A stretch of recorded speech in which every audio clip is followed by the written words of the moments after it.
What's going on, y'all? It's your boy B, the man of the Bad Boys podcast. We coming at y'all. Episode 13. Episode 13.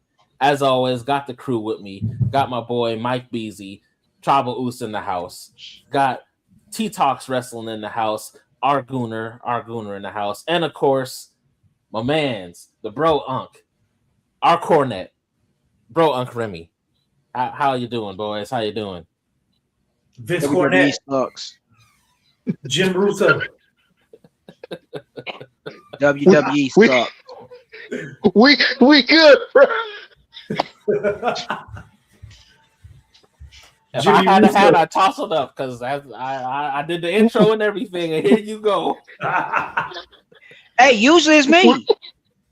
We're doing good. I think so.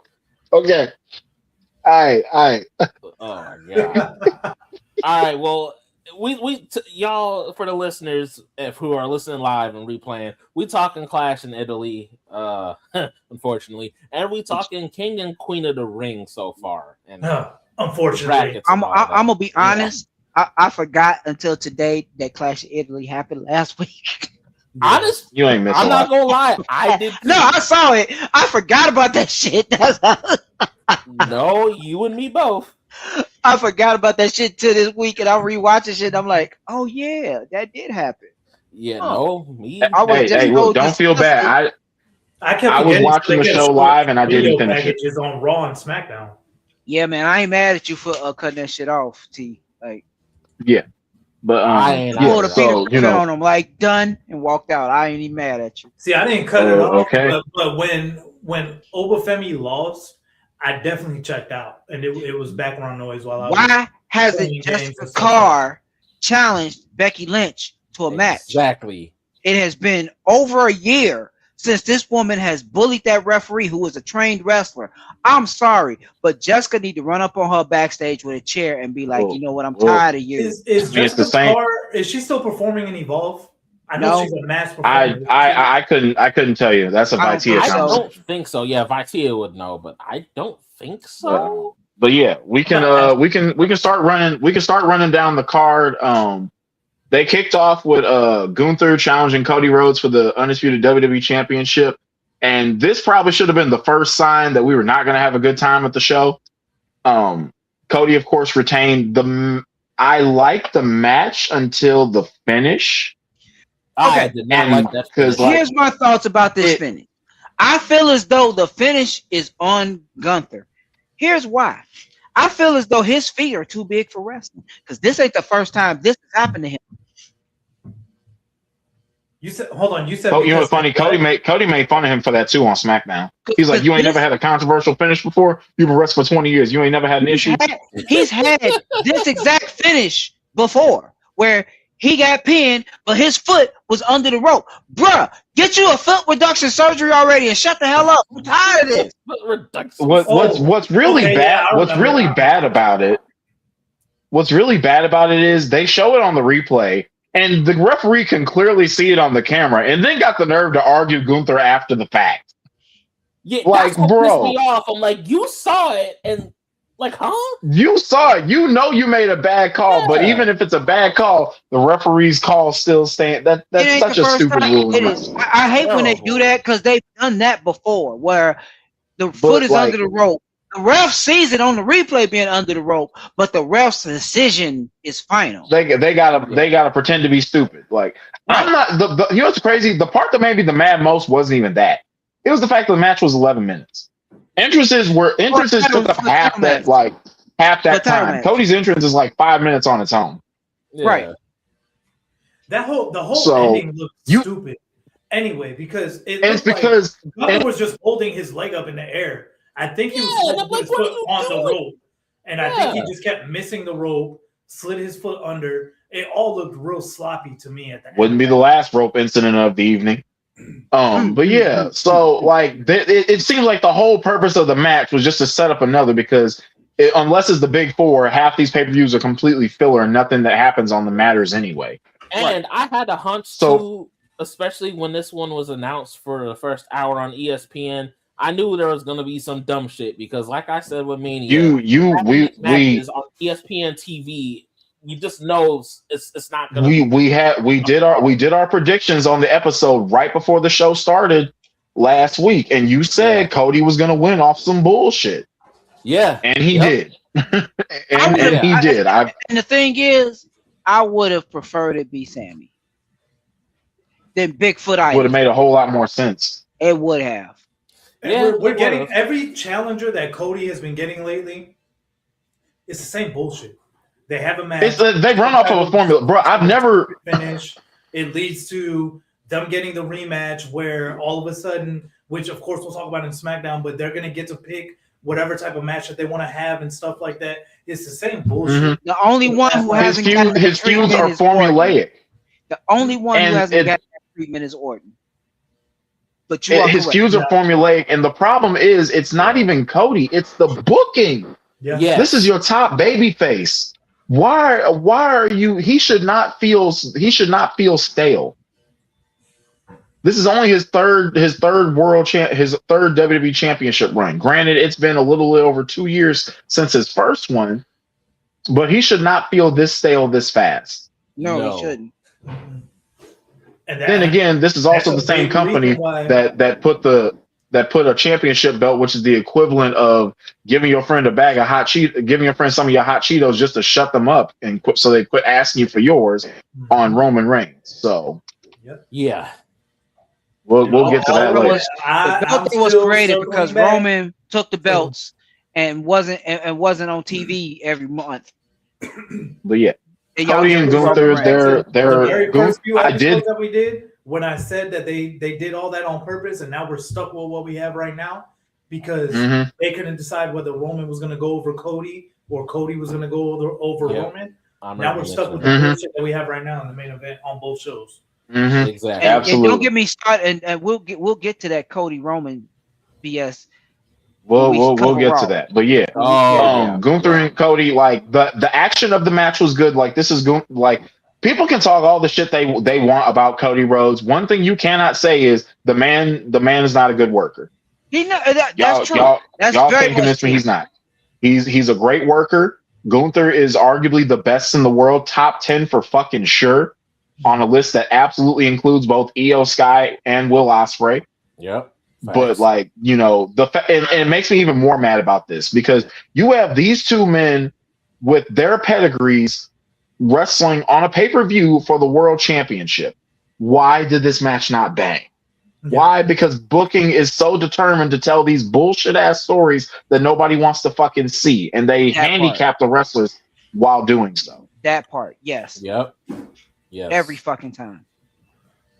It happens so often, and it has plagued Cody's top babyface. His run over the last couple of years as top babyface. Yep. It's like Hunter and them. Once he got there, now it's like, okay, well, we have to keep him there, but we also don't really want to keep him interesting. You need a and I mean that like Vince McMahon did a lot of that same shit too. It just shows. It just goes to show, you know. Just because there's a different chef there doesn't mean the food's going to be any better. Exactly. So that's where I was on that. Decent match after finish for me. Yeah. So they're in bed based off of whatever follow up they got going on SmackDown. It's probably going to be a triple threat with Sami Zayn. Night of Champions is in Saudi Arabia, so throwing Sami Zayn in there for a world title match makes sense, I guess, in that regard. If you say so. Plus, he's been whining and bitching at Cody for months now, so you know. All right, cool. Next up, they had the WrestleMania rematch, a match that probably should have taken place at Backlash, but that's too much to ask. Right. Rhea Ripley against Jade Cargill for the WWE Women's Championship. Now, I will say this: not only was this the best match on the show, which you know that ain't a high bar to clear, but it's probably the best match Jade Cargill has ever had, which I find myself saying a lot more lately. Almost every pay-per-view match she has. Because let's look at it. She's getting way better because they're giving her more time in the ring. Yeah. If you notice that for months, how long did it take her to defend that women's title when she had it? It was over 100 days before she had her first title defense. Yep. And she only had what 3 or 4 matches after that. Yep. Mm-hmm. Yeah.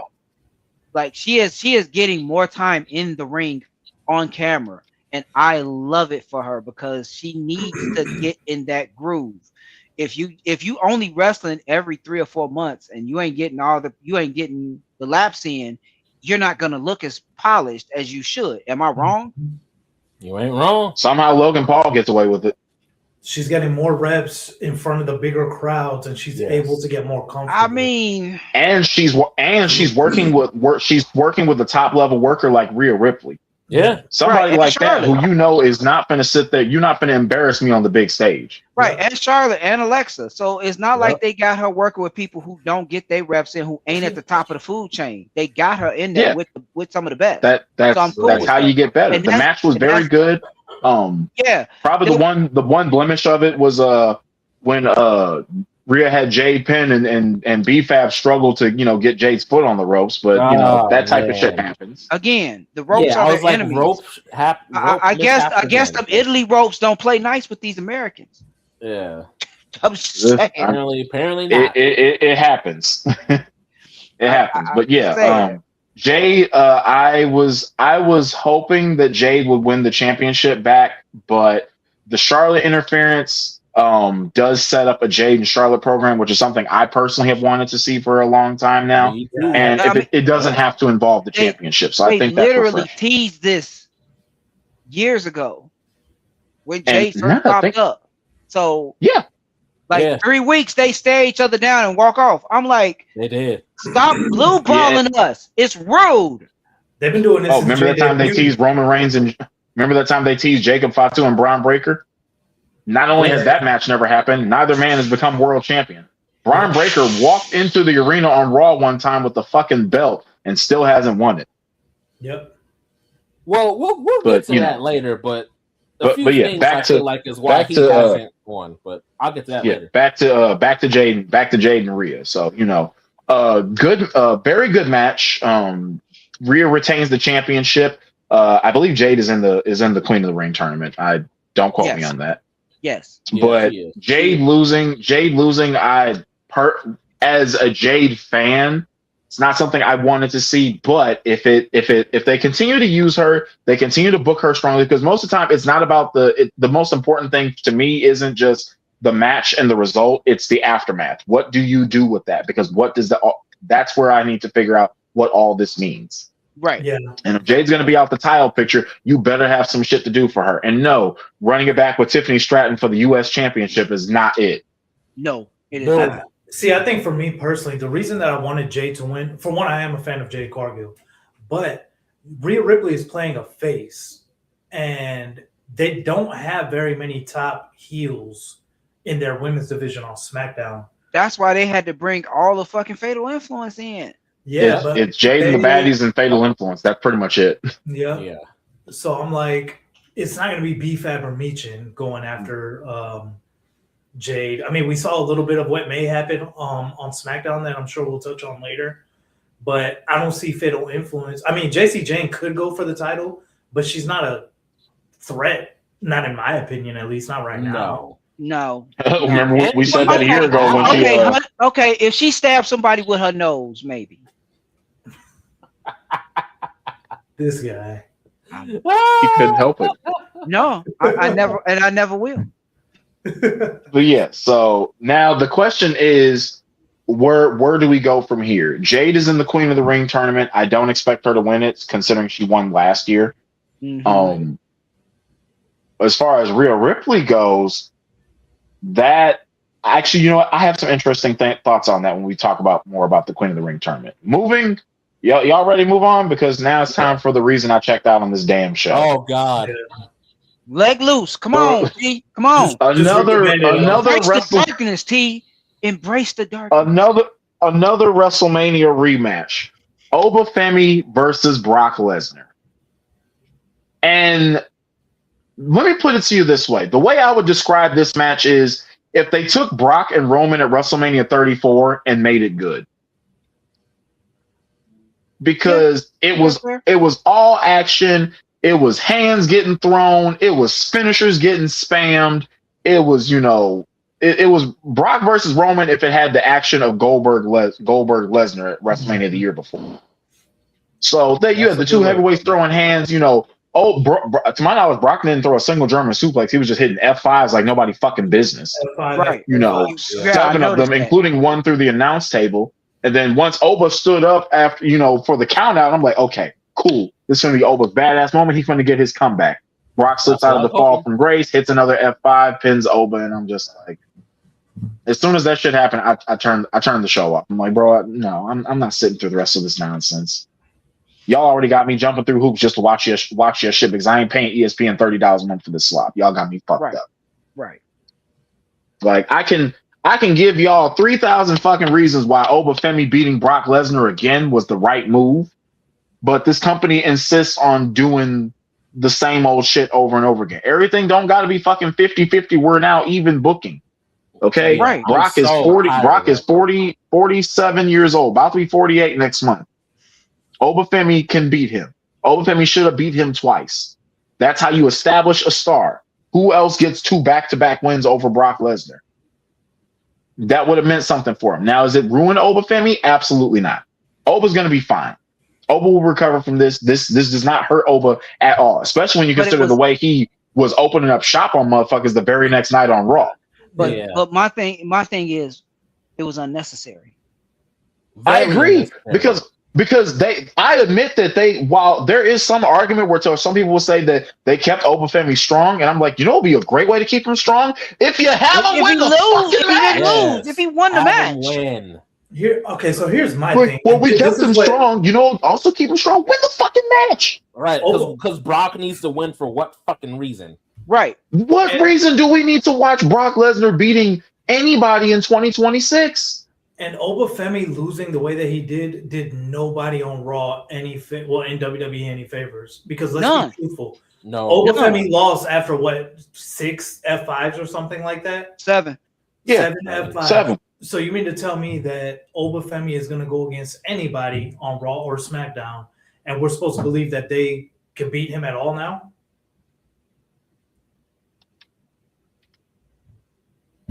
Just it's a great question. The make it make sense. The company doesn't need. They don't care. They don't care. And yet I keep watching. The only person I blame more than that. We all have some level of Stockholm syndrome. It's cool. Like realistically, I wouldn't even consider that at this point. It's flat out masochism. Like Oba should destroy every single person that's put in his path. Yes. Unfortunately, we're gonna have to get a third Brock Lesnar and Obafemi match. Y'all, they should have gave him the Brock Lesnar push in 2002. Imagine Brock Lesnar, imagine Brock doing all this shit in 2002, and then they have him go 50-50 with the Undertaker. Right. Lesnar and Undertaker had one of the matches of the year with Hell in a Cell. Brock never lost to Taker, but Taker never lost his badassness because the month before Unforgiven, they went to a double DQ where they were just both beating the shit out of each other. Yep. And Taker threw Lesnar through the stage and shit at Unforgiven, but Brock had never lost. Brock was still looking beastly, and then he overcame the veteran Taker, and now Brock is established as a big main eventer. I mean, then they had him lose to the Big Show a month later in like 4 minutes, but. I'm getting a little too off topic. The only 2 people left on the main roster besides Obafemi who have victories over Brock Lesnar, at least modern day Brock Lesnar, are Roman Reigns and Cody Rhodes. So those Obafemi should only struggle against Roman Reigns or Cody Rhodes. Yeah, he's in good company. Which is why we'll get to the King of the Ring tournament later on. But yeah, so that's when I checked out the show. Now, if y'all want to talk about Sol Ruka and Becky Lynch and Roman Reigns and Jacob Fatu, be my guest. But I have not watched either match. I turned off that show and I refuse to watch the rest of it. I'm good. Nah, the rest of the show wasn't that good. Sol Ruka beat Becky Lynch. I was happy Sol Ruka won. Yeah, I was very happy Sol Ruka won, but it didn't outweigh. I feel as though as soon as that match ended, Jessica Carr should have swung on Becky Lynch. I'm sorry. She's been bullying this woman for years. Seth also won over Brock as well. Oh, yeah, Seth has beaten Brock. Yeah. But no. I'm happy Soul won the match. I'm happy Soul is the new Intercontinental Champion. Yeah, me too. I want justice for Jessica Carr. I'm sorry, because here's the thing: you gonna bully the exact same ref through multiple feuds with other wrestlers. You feuding with other wrestlers, but you taking time out of each and every match that this one ref is reffing for you to bully that exact ref, and there's no payoff for it. Nah, there's no payoff for it. That's a WWE. That's a WWE trope. That's their catchphrase. Yeah. There's no payoff for this. You're wasting your time. WrestleMania ain't happening, so we don't really give a fuck about none of this shit going on right now. Oh, Drew McIntyre was another person who beat Brock. Tia just mentioned that too. I forgot about Drew. The WrestleMania in the warehouse. I forgot about that. Pandemic Mania. Nobody counts Pandemic Mania. Whatever. I mean, that was when Drew was champ. So yeah, yay. Yeah, but yeah, I mean, Soul beating Becky definitely needed to happen. Becky. Sure, having the title's cool, but it's gotten stale. They needed to move forward with. She's a 3-time champion, and the belt is a year and a half old. Right. Yeah. She's held the belt longer than anybody else. Let that go. Let somebody else. I get it. She's here to establish the championship. Now, can somebody do the same thing with the United States title on SmackDown? Man! Oh my God! Don't get me started on that bullshit. But yeah, so Soul's got the title. Soul had never won a match since she got called up to the main roster, which right. How do you take somebody so exciting as her, who can backflip over the goddamn top rope and land on her fucking feet on the ground? And y'all ain't giving her no props. She's an incredible athlete. Y'all ain't giving her no props. I'll admit the whole Surfer Lita, this whole Surfer Lita look they got her rolling with right now. Ain't my favorite thing, especially because Mara Sade does the same thing but better in TNA. Yeah, it ain't. Oh man. Yeah. But Soul Ruka is a supreme athlete, and if for no other reason, the Soul Snatcher is going to keep her over for years to come. She's going to be fine. Yeah. She had to win this match. She needed to win that match. The result is what matters, and Soul won the belt. Cool.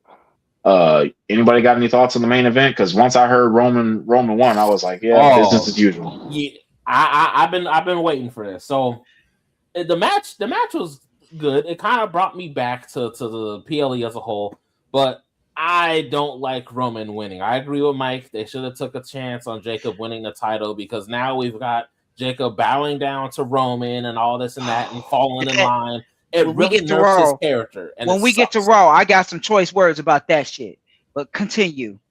Yeah, but it nerfed Jacob. The actual match was good, but I think they should have took a chance and Jacob should have won it. Roman winning, it's the same old shit. We got the Bloodline saga again. Now there's some intrigue if we talk a little bit about Raw. There's some intrigue with the MFTs trying to help Jacob, but I don't want to see Jacob fall in line all of a sudden. I'm not saying I'm intrigued. I'm just saying there is intrigue. I'm gonna say it like it need to be said, because y'all too nice for this. We don't need 18 Samoans on screen at the same time no more. I agree. That silence was deafening for like 2 seconds. Yes. Look, I love the Bloodline storyline the first 5 years. The first 5 years, though? The Bloodline story has been going on longer than the Attitude Era. Okay, all right, here's my thing. Did Roman Reigns on I think it was the Raw on Netflix debut, did he not beat Solo Sikoa in Tribal Combat? Yes. Yes. I mean, yes. So why did Solo Sikoa never have to do this whole fall in line, serve me crap? Because that was never the stipulation. Well, that wasn't what their feud was about. Roman and Jacob was about him falling in line. Roman and Solo was the same as Roman and Jay. That was just a battle to be the tribal chief. Whereas Solo had already broken free from the bloodline, as did Jay. But Jacob has never officially been a part of Roman's bloodline up until that point. But trying to make sense of a WWE storyline at this point, why bother? But that's it's a lot of it's dead ass cardio. Let's call it what it is. They made that deal, and it was Jacob's wager to get the title rematch because Roman didn't owe him a rematch. He already beat him. Right. Roman did not have to accept. He was telling Pierce to fire him. Yeah. And then he pulled out Tribal Combat out his back pocket, and he was like, but he was like, but if I win this time, you're gonna acknowledge me. Yeah. You're gonna acknowledge me. You want another shot at this title? All right. But if you want to do Tribal Combat, yeah, that's pretty much it. So right. That's why Solo never did that, because he never pressed Solo to do it. Because you have to also remember, for the longest time, Solo about getting the fucking Ula follow back. Solo worked for Roman. Well, he didn't work for Roman. He worked for the elders, but he followed Roman. He did what Roman told him to do. Yeah. For the longest time. And then Roman wasn't there. And when Roman wasn't there, Solo took over the bloodline. Ball and ran with it. And when Roman got back, he was like, "Okay, you've been wilding. It's time to get that back." And that's look at Solo now, a big goofball that nobody cares about seeing on their fucking screen. Trying to recruit fucking, which is a fucking shame because he's a very entertaining guy. Man, I miss pre-bloodline Solo so bad. Me too. I miss NXT Solo. The street champion. Yeah. Man, look here. NXT Solo Sikoa was ready to throw hands. Yes. Whatever time was on the clock, it was throw hands o'clock for him. It sucks. He's the third Uso. So I'm with the idea. Well, first of all, I'm over. No more Tribal Combat. Y'all have done this match 3 times. Solo was probably the best one, but like that bar is low. Yeah. Like the first round with Jay was boring as shit and took for fucking ever, and then ended with a heel turn that nobody fucking asked for. Right. So I'm good on all that. As far as that's concerned. Now, what this means for Jacob's immediate future, Jacob's probably doesn't be running around against his will, helping Roman and the Usos, right, beat people and shit like that. And I'm just we're back to 2020. We're back to 2022 again. Just swap Sami Zayn out for Jacob Fatu.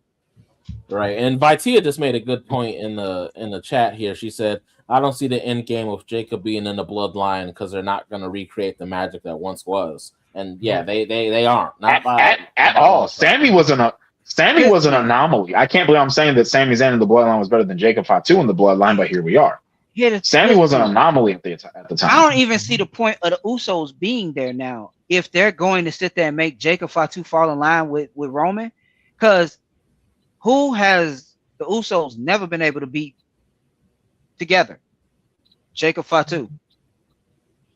Yep. They've never taken him down without Roman. Now we're heading into, unless something's changed, I think we're heading into that stretch where Roman is going to be gone for the better part of the next month or something like that. So probably. I'm assuming that all we're going to see is Jacob not listening to Jay and Jimmy or something like that, and them, the tribal chief ain't gonna like this when he gets back. Something stupid like that. Look here. However long this shit takes, it needs to end with Jacob beating Roman's ass. Mm-hmm. See, and here's the thing: when we get to Raw, I don't want to jump the gun, but when we get to Raw, I'm gonna tell you why I don't think that's gonna happen, and it's annoying as all hell. We might as well go into Raw at this point. I mean, I wasn't gonna recap Raw. We were gonna talk about the King of the Ring turn because we already covered that last match. Raw, but we can touch on a few things. Well, we look here. Ain't nothing else to touch on about throwing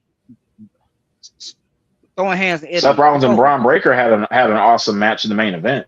They did. Yeah.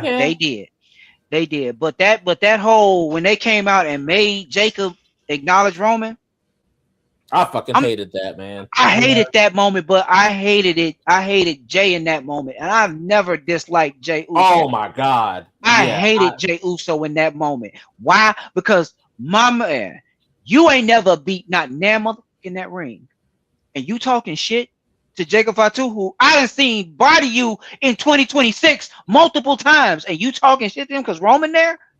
If you don't go sit your ass down. Jay ain't beat Roman. Jay ain't beat Roman either. I said he beat him at. Yeah, I'm sorry. I stand corrected. He won that tag match. A tag Money match. in the Bank. Yeah. A tag match. Money in the Bank a couple years ago. A tag match. You needed help. Go sit down. He ain't never beat. So you talking shit to Jacob just because Roman's standing there? That's the dumbest shit I done seen Jay Uso do ever in life. Go sit down. I miss the Yeet Man, bro. I miss him too, but he's not there right now. This dude that's here now is worse than Sami Zayn. And it's weird because Jay was cutting what was pretty much like a heelish type of promo on Jacob, but he's still hitting the Yeet, talking about, oh, Jacob late for the first day of work. Right. Yeet. And I'm like, what the fuck are you? Right, what is this? What? And probably the part that bugs me the most about the whole bloodline thing is definitively, are they heels? They're clearly not baby faces. Right. And now the other thing that hurt my heart was when Jacob got on, he bent the knee. It's not bro, come on. That made me almost throw my motherfucking tablet because I'm like, if you don't get this bullshit. Well, everything leading into the match itself, everything that Roman was saying to Jacob, I'm gonna domesticate you. That word. I hate them using that word here. I hate them using that word here. Even Cole used it at the end of the match at Clash of Italy. Yeah, even he used it. I'm like, domesticate, motherfucker. Like it sounds like they're trying to. Well, he's supposed to be a slave. Yes. Yeah. Tribal combat for our tribal savior, Parker. Oh, that's devastating. Don't put me in tribal combat. I ain't built for that life no more. But yeah, I'm with Vitia. It definitely fumbled Jay's development of his character. Yes. Because like Jay Uso was world champion a year ago, and now he's back to being Roman's sidekick. It's like everything we did in the last 6 years with his character that built up to those moments. People can sit here and complain about how bad things have gotten since Jay won the Rumble last year. Look, everything was building. That Jay had a solid character arc that entire time. And now all that character development we've had with him, he's just back to being exactly where he was at the beginning. Back to being 2022 Jay. Yes, and that's what pisses me off. I'm like, all that work y'all did to make Jay Uso his actual man. Now you got him and Jimmy back with Roman. That's character regression at its finest, and it sucks. It sucks. And now he's getting in the King of the Ring tournament because Roman told him to. But you won't send Jimmy. You won't send Jimmy too. You think that he would send Jimmy in the tournament, and then he's like, "Well, if Jay's the better one, I want Jay to be the one trying to protect me." Because who the hell is Jimmy protected? Jimmy can't even use protection. He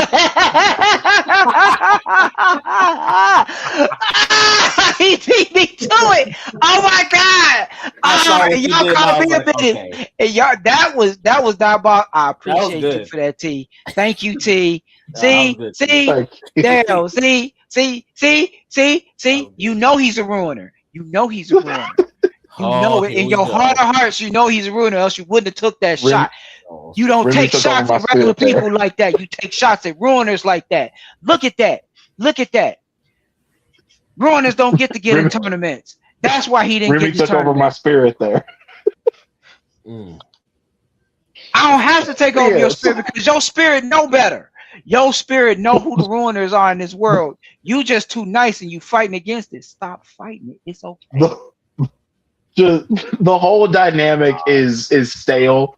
The storyline is stale. We've been running this for 6 years, and I have no problem with a long storyline, but we need development in there, okay? Yes. Especially continuing upward development. We don't need regression. Yeah, and that's what they just did with this. Regress us back to 2022. That's what it feels like. It's regression. Like all the forward momentum y'all made is gone now because y'all doing this again. Only difference is instead of Solo or Sammy, you got Jacob. Yeah, that's it. There's no difference in that, really. And the thing is, you're not gonna give not Jay, but Jacob, the same mic time and attention that you gave Sammy, that you gave Solo. And you don't have that. Additionally, you don't have that same chemistry with their segments that Sammy had with Jay. Because like, remember when Sammy first got around the bloodline, Jay couldn't stand his ass. I remember. Every time Sammy breathed, Jay would be like, and I took that personally. Yep. Right. And it made it one of the most entertaining things about those segments. And honestly, I was right there with him. I was right there with Jay. Like, Jay, don't let that shit go. Keep that hate in your heart. Keep that hate in your heart for that damn Canadian. Hate him. I remember hate him to the day you die. Yeah. When they became friends, I was so mad. Like, son of a bitch. Yes, you were. I was like, that's the bullshit. Ah. That when they hugged, that place erupted. I was throwing shit. You right? I erupted. I was throwing shit. Motherfucker. You was watching a soap opera back then, and it's like okay, man. I can get with this type of cinema, as the kids like to call it. Mm-hmm. Okay, my computer's now we just have a whole I'm trying to pull up these King of the Ring brackets. I wanted to hate that. I wanted him to hate that man forever and always. Okay, let me get him pulled up. Yeah, I don't know. StreamYard, I can't open another tab, otherwise my shit's gonna freeze. So I got it pulled up. Okay. King of the Ring 2020. Okay, so WWE's got the brackets up. All right, cool. I see it now. Okay, so we got the King of the Ring tournament this year. Obafemi beat Penta, Solo Sikoa, and Carmelo Hayes on Raw. Oba needed to. I didn't like that he came out strutting like nothing was wrong, but then he proceeded to whoop a whole bunch of ass at 15 minutes. So that was cool. To be fair, if you noticed, he favored one of his arms during the ass beating because they said he had that he had a banged up arm. Yeah, he So he did kind of favor it on some of his moves, not all of them, but some of his moves he was moving a little slow with that arm. Yeah, but and then that Kimura put on. Right, the Kimura lock. I forgot about that. Yeah. And then it was kind of like I have a love-hate relationship with the promo he cut afterwards, because Brock, he was talking about Brock after the match and everything. He's like, yeah, we'll run it back and everything. And I feel like that promo would have hit a whole lot harder if he had beaten Brock before, because then it'd be like, hey, look, bro, I know you mad going 0-2, but if you want to run that shit back a third time, you come get your ass whooped again. Yeah. But I to counter that, I will say I enjoyed it because of that, because it's like, okay, motherfucker, you whip my ass, but it's 1-1. Like, come get it when you want. Right. So I'm still standing, bro. Don't think you own shit because you got one ass whooping off on me. You won't get enough. You're the one who needed the rematch. That I appreciate about that. That was the energy I felt from it. Like, I took your ass whooping, but you took mine first. And we won one. Don't think you dominant just because you got one over on me. You won't get another one. We gonna run this back later. That's what I felt from that. And I was like, okay, because I didn't think he was gonna say anything. I thought he was just gonna win the match and going back. Just move on from his day. But man, he was throwing up. Man, look here. He was ragdolling all of them. Oh my God. Mm-hmm. And I felt bad. And that straight Tonga that was at ringside pissed me off. I'm like, I ain't gonna lie, if it was me, if I was in that match and he beat my ass and finished his entrance, I'd probably just leave before, Man, right? Man. Bro proceeded to wax everybody and then finish his entrance. I'm sitting here like, what in the aura farming? Like, look here. He beat everybody's ass and then put his like that man said, I'm busy. Give me a. He's like, I will deal with you in a moment, sir. I will beat your ass in a minute. Right. That's the energy I felt from that. I was like, I did like the finish. I like the finish, how it was pretty much the same thing that happened before the entrance where he whooped everybody leading into him actually winning. Yeah. I did like that part. I mean, he was in there with two Supreme Workers and Solo Sikoa, so he didn't have to do much to make that match be good. Be saying I'm bogus, but this man here, you gonna be my new project. This man, you gonna be my new project. I fixed Bryce. Bryce used to be all nice and respectful. He ain't no more. You next. Obafemi, I'm gonna pencil some time in for you. Did y'all see when he threw what's his name? Hikuleo. What do they call him in WWE? Tala Tonga. Yeah. That straight Tonga. That straight Tonga. Straight Tonga. And then Solo Sikoa is not no small guy by any means, and at all just launches him like nothing. And didn't Solo take the fall from grace to lose the match? I'm pretty sure. I believe so. Yeah. It was either Solo or Carmelo. I can't imagine it being Penta. That man he just launches people like they're babies.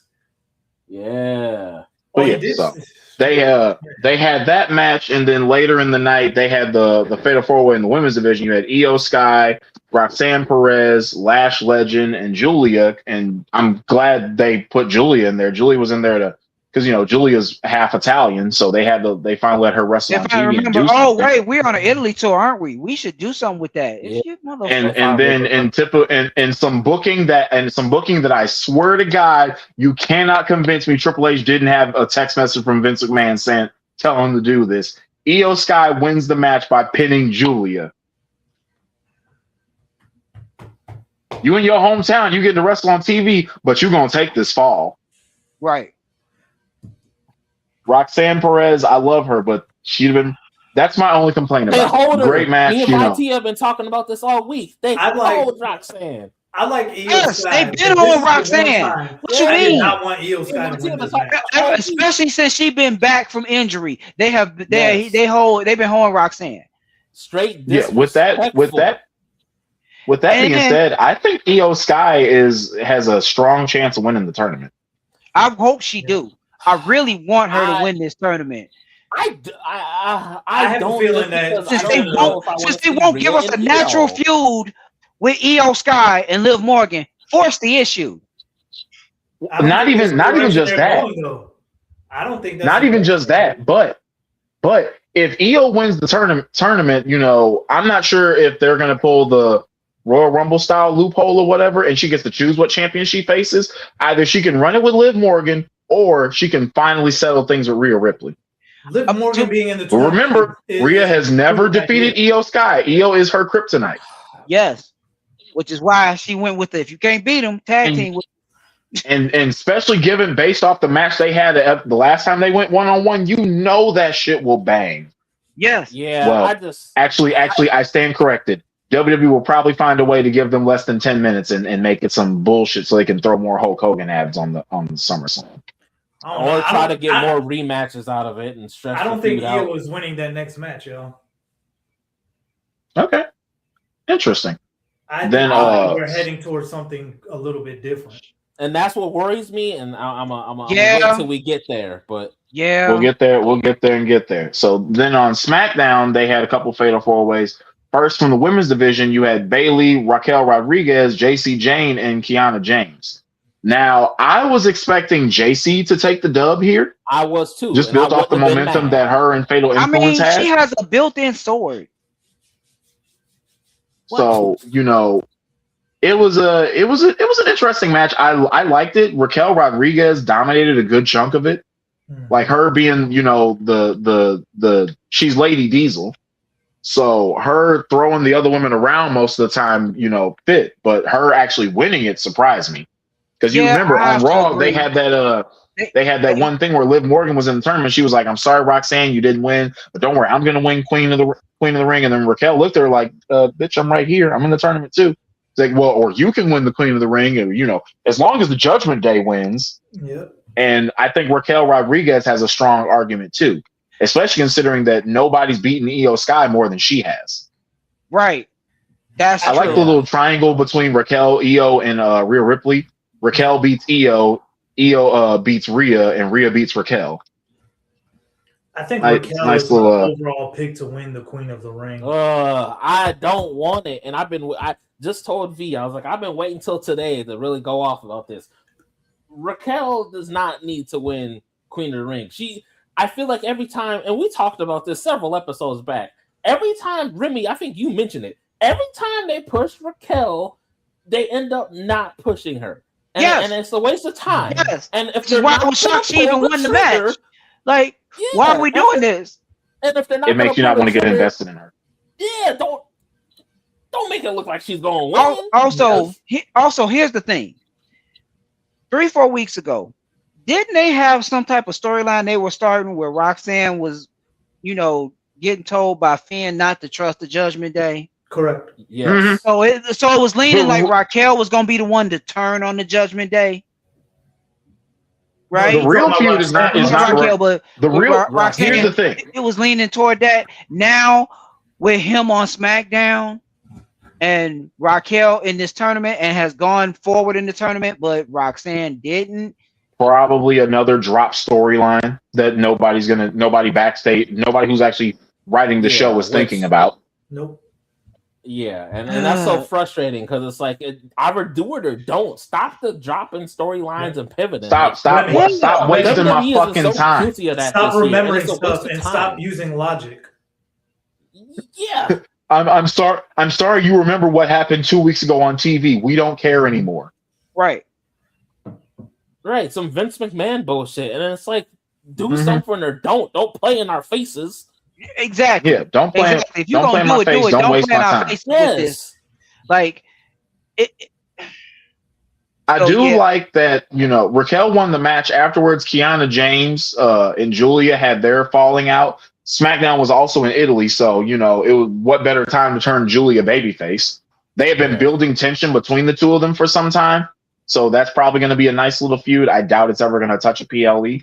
No. That's on some SmackDown. It's going to be one of those that the blow off is on a SmackDown before the SmackDown right before the PLE, as they always do. Right, because we want to make our TV more premium. Yeah, that type of goofy ass shit. Man. So, that happened. Then came the main event, which shocked everybody. So it was a King of the Ring tournament qualifier, them doing fatal four ways, which I miss them doing singles matches. Yeah, I do. I don't like this fatal four way format that they're doing because all they do is try to protect somebody from a loss. And I'm like, if you have to protect somebody all the time, they're probably just not that damn good. And let's be honest, the greatest wrestlers can take a loss. Fatal four way concept for the past few years. There's always a fatal four way to qualify for something. It's so played out. But anyways, I find it funny. It was all champions in the match. Dominic Mysterio is the AAA Mega Champion. Braun Breaker is one half of the World Tag Team Champions. Trick Williams is the United States Champion. And Damian Priest is one half of the WWE Tag Team Champions. Yep. So that match was crazy. I thought this was Braun Breaker's match to win because I figured the final was going to be him and Seth Rollins running it for round 3.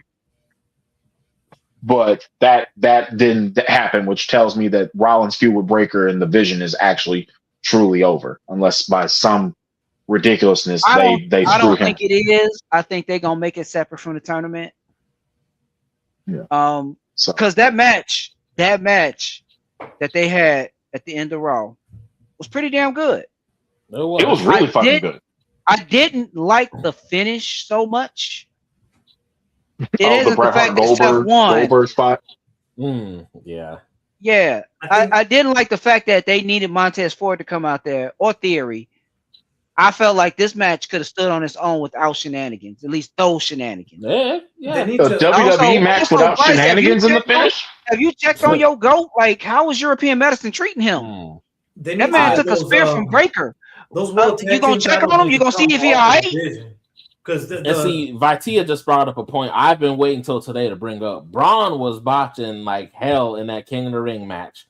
The nigga couldn't even lift up Priest for the military press slam, and he dropped down. You know what? I saw that and I was like, hey. Yeah. This is why house shows are. This is why the house show loop is necessary. Yes, because what they could have did was have Braun work these guys, and they could have, Then again, why are they again? This is another thing I don't like about the Fatal 4-Way concept. At least last year, you had guys from Raw all in the same Fatal 4-Way. Now you got guys from Raw and SmackDown in the same match. They mixed them up. Yeah, they mixed them up. I know they don't give a fuck about the brand extension, but I hate that they blatantly just do it like this. Right, because like the whole thing of them making a point to say that Finn was traded to SmackDown.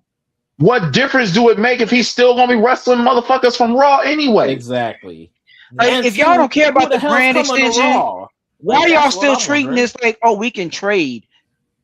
Just say we sent them to SmackDown. And then they didn't even mention who they quote unquote traded him. That's what I'm saying. Traded him who the hell's coming to Raw? It was probably Jacob Fatu, and they just didn't mention it. Yeah.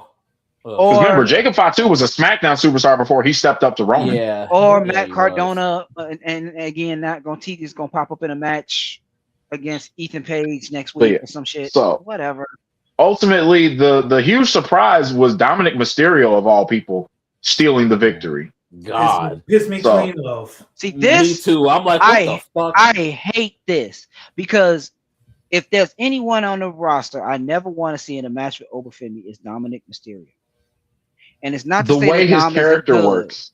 Yes, Dom is good, but the way his character works, he's a slime ball. You have a slime ball heel against a monstrous baby face.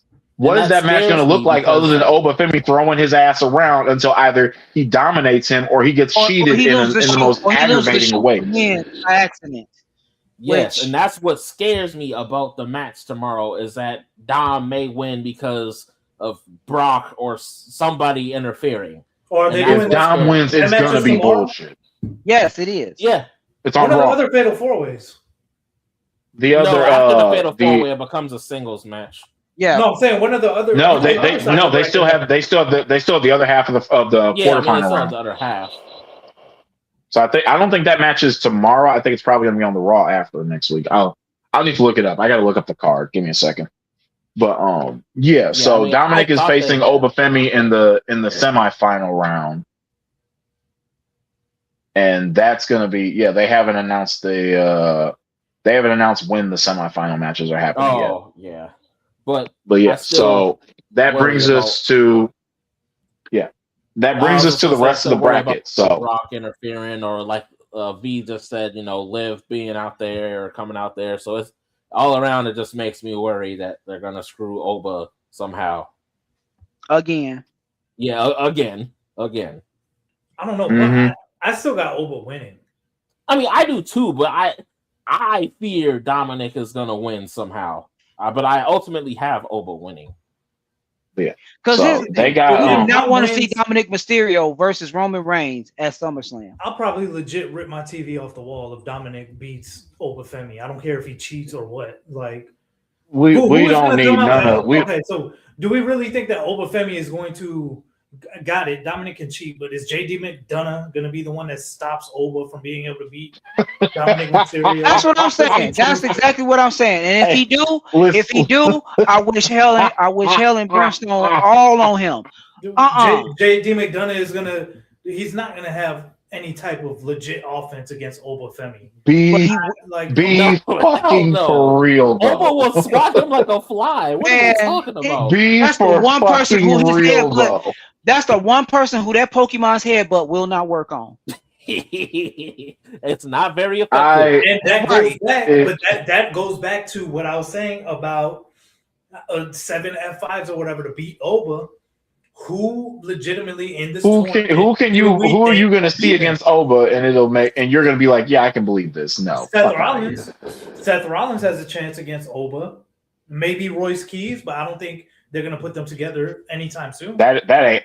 Royce Keys is not winning. Royce Keys just lost to Tonga. He ain't getting out of the first round. Nope. Which is another reason why I wish these tournaments would go back to singles matches. 16-16. Yes. The way they did in 2024 when Gunther won that was a solid tournament. Yeah, it was. But yeah, so I do got the card up for Raw tomorrow. They actually have some pretty interesting matches. They got the first they got 2 Fatal 4-Ways, one from the men's division. It's going to be Seth Rollins against Javon Evans against Tala Tonga and Ricky Saints. The match sounded good until I heard Tala Tonga. Right. Yeah. Yep. I got Seth Rollins pinning Ricky Saints. I don't see how Seth does not win that match. I do. Division. And then who would win in his place? Look here. Javon ain't winning King of the Ring, and Ricky Saints I would like to see, but I don't. But I can see them fucking with him. Because let's be honest, it's not over. I would like their feud to be over because that was a decisive win and a decisive match. I think at the very least that feud is on hold because of Logan Paul's injury. At the very least, okay, they're not holding shit for Logan Paul. You know how I know they're not holding shit for Logan Paul because they dead ass gave his half of the. They gave his belt to Braun Breaker and was like, "Fuck it, hell yeah, yeah." True. And I'm like, they need to figure that out because take those titles off of the division. Give them to the. Well, it's not like they were going to have a tournament for the titles. Who the hell's going to take them from them? They had just beaten the Street Profits. They beat the Street Profits while Logan Paul then was the Usos there. are doing. And honestly, I don't see them beating them. And what other tag teams do they have on Raw? War Raiders just went to SmackDown after winning the AAA tag titles. Which honestly, they're not on SmackDown. Really, they're on AAA. So, like, what the fuck are we doing? They not, and they better not, and they better not give them to Garza and Son. No, Garza and Son, they're gone. No, they're not in WWE no more. They got released. They are. No, I mean they pretty much alluded to it when they tweeted on. I mean, Oba killed them on that one. Yeah, Oba killed them on that one episode. Yeah, I mean, but I don't think they. I don't think they left. Son are done. I do believe they're still under contract. Just that doesn't really make a difference. They just usually not on. They're not usually on Raw, which is why it was odd that they got destroyed on Raw. But they were trying to go to. They were trying to go to Raw. They were trying to transfer over to Raw. And then that was their storyline. Tweet that Angel Garza made a few weeks back made it seem like they were done because he made some post like thanking fans. Oh no, they're gone. Yeah, they're gone. So yeah, they're likely gone. Okay. Oh well, shit. Okay. Well, next up, they're likely gone. I guess they ran out of cars. Both Intercontinental Championships are going to be on the line. Raw is going to be in Paris tomorrow. So they got Rey Mysterio. They got Penta defending the championship against Rey Mysterio. Penta wins, but it's going to be a fun match. Yep. I mean, Sol Ruka and Lyra. Sol Ruka is going to have her first title defense against Lyra Valkyria. Lyra ain't winning the belt, but it's good. This will be Lyra's first time challenging for the championship since Becky hoed her at SummerSlam. That should be a good one. So that should be a fun match. If Becky doesn't come out and should. Because a lot of people sleep on how good Lyra Valkyria is in that ring. Yes, they do. Which women's fatal four-way is tomorrow? The women's fatal four-way is going to be Liv Morgan against Becky Lynch against Alexa Bliss against Chelsea Green. I don't see Liv Morgan. It's between Liv and Becky. I can see Liv Morgan winning, but she's not winning. She's not getting out of the semifinals. She shouldn't go to the semifinals. She shouldn't even be in the quarterfinals. I kind of hope Chelsea wins, to be honest. But Becky needs to be on a downturn, so I don't want it to be Becky. Alexa Bliss, I'm sorry, no, not happening. No. Chelsea Green, I would like a Chelsea Green push, but for some reason. Actually, you know what? No, WWE has already made their thoughts clear on what they think of Chelsea Green. Yeah, and she's perfectly fine doing it because she's getting paid to be on TV every week. Yeah. The girl just bought a house. She don't give a fuck about how many times she's looking up at the lights to do it. She's getting paid. And she's on TV. She's good. Some of the people in the tournament, I like the ones that like Chelsea Green. I think would be better with a Money in the Bank briefcase over winning a Queen of the Ring tournament. Because I've been wanting a Chelsea Green push myself, but I just don't. I don't know. I guess they don't see what we see in her. Yeah, I got Liv Morgan. Ugh. See, she's gonna be the world champion. If she's gonna be the world champion, she's gonna look real fucking stupid getting eliminated in the first round. The Fatal 4-Way I really want to see. I'm assuming it's gonna be on SmackDown. It's that Sol Ruka, Lyra, Charlotte, and Jade one. That's definitely gonna be on SmackDown. So I got with that match, I got Charlotte. Yeah, that's what I can see that. One. I think it's gonna be Liv Morgan and Charlotte Flair in the semis, but part of me is thinking Liv is getting to the final. I hope not, because she shouldn't even be there. Like you telling me that she's in the tournament shows just how fucking pitiful they booked that women's division. Yeah. Yes. Like I don't know, because why would they have Raquel win that? Like I'm wondering if this leads to that. It's got to be for the sake of the Judgment Day story. Yeah, that has been. If Raquel is going to win the tournament, Liv can't make it out of the semifinals. Because then they will require Raquel to beat her in the final, and that they're not going to give that match away in a King of the Ring final, right? When the title is not on the line, right? That doesn't make any sense at all. That's what I was saying, because I don't know if it turns into one of those stupid. They did it before. It was like in the Attitude Era, but they did it before where somebody won something, but they were in a faction with the champ, and the champ just like disqualified himself from the match or whatever for them to win the tournament, and then they ended up still picking to face that particular person. I remember this. I cannot remember who it was. I cannot remember who was in it, but I do remember this. I'm not thinking about this. So essentially, it would be Raquel gets to the finals against Liv. Liv doesn't want to fight Raquel, so she forfeits the match. She still keeps her title, but Raquel ultimately chooses to face Liv at SummerSlam anyway. They're gonna shit all. Wow. That's gonna be the shittiest tournament ending I've ever heard of. Yeah, and they've done it before. That's the thing. They've done it before. And don't get me wrong, the bar for WWE booking is in hell, but that's purgatory. That's purgatory levels of stupid. I mean, I fear that's what's gonna happen though. That's WrestleMania Night 1 was purgatory levels of stupid. So I cannot. If I remember that even in the writers' room, there's got to be somebody in there looking at Triple H and be like, bro, that don't make any fucking sense. Because that has, I remember it happening before. I need to find it, and I'll let y'all know in our group. I'm gonna need to see the receipts on that. I can't imagine it. I can. I mean, I've seen stablemates, forfeit title matches to each other, but like not a whole tournament. I want no part of whatever the fuck that shit is. I'm ready to move on to the last men's four-way.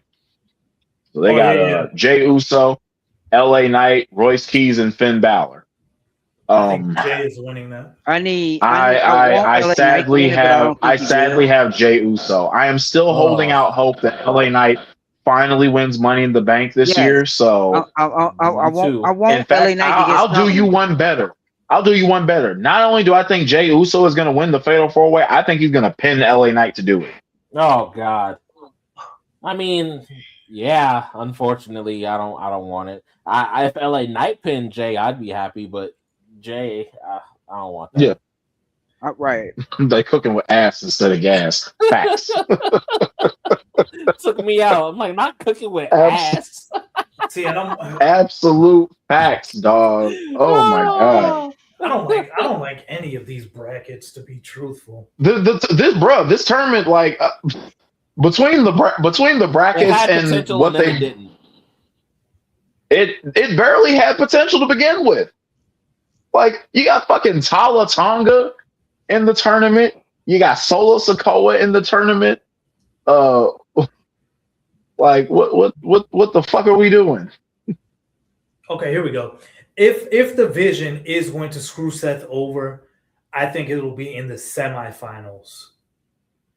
I think Seth will win his quarterfinal, but I think in the semifinals, if that Vision Rollins stuff is still going on, I think that's where we see it come to play. Okay, so based off of what we said, that will put Jey Uso in the final against who I'm assuming is probably going to be Oba Femi. Yeah. So you think we're going to have a King of the Ring final between Jey Uso and Oba Femi? If it ends with Oba winning the championship, winning the tournament and then going on to beat Roman for the title at SummerSlam, cool. You can even throw Brock and Oba. Yeah.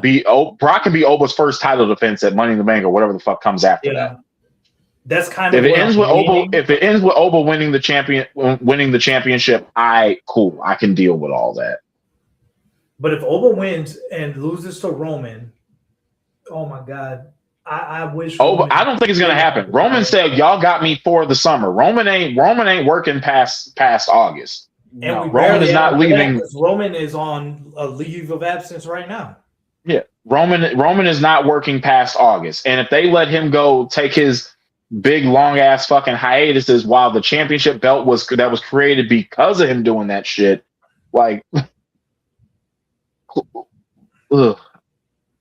I don't want to think about that. I know we're right there. We're right there to calling it quits with WWE. The level of stupidity, bro. Like this is the peak of this profession. Right. And to V's point, them trying to go back to Seth and Roman, like there's not much interest there. Like we've been there, done that. You know what the crazy part is? You know who's also bullshit. Yeah. You know who's also holding tournaments?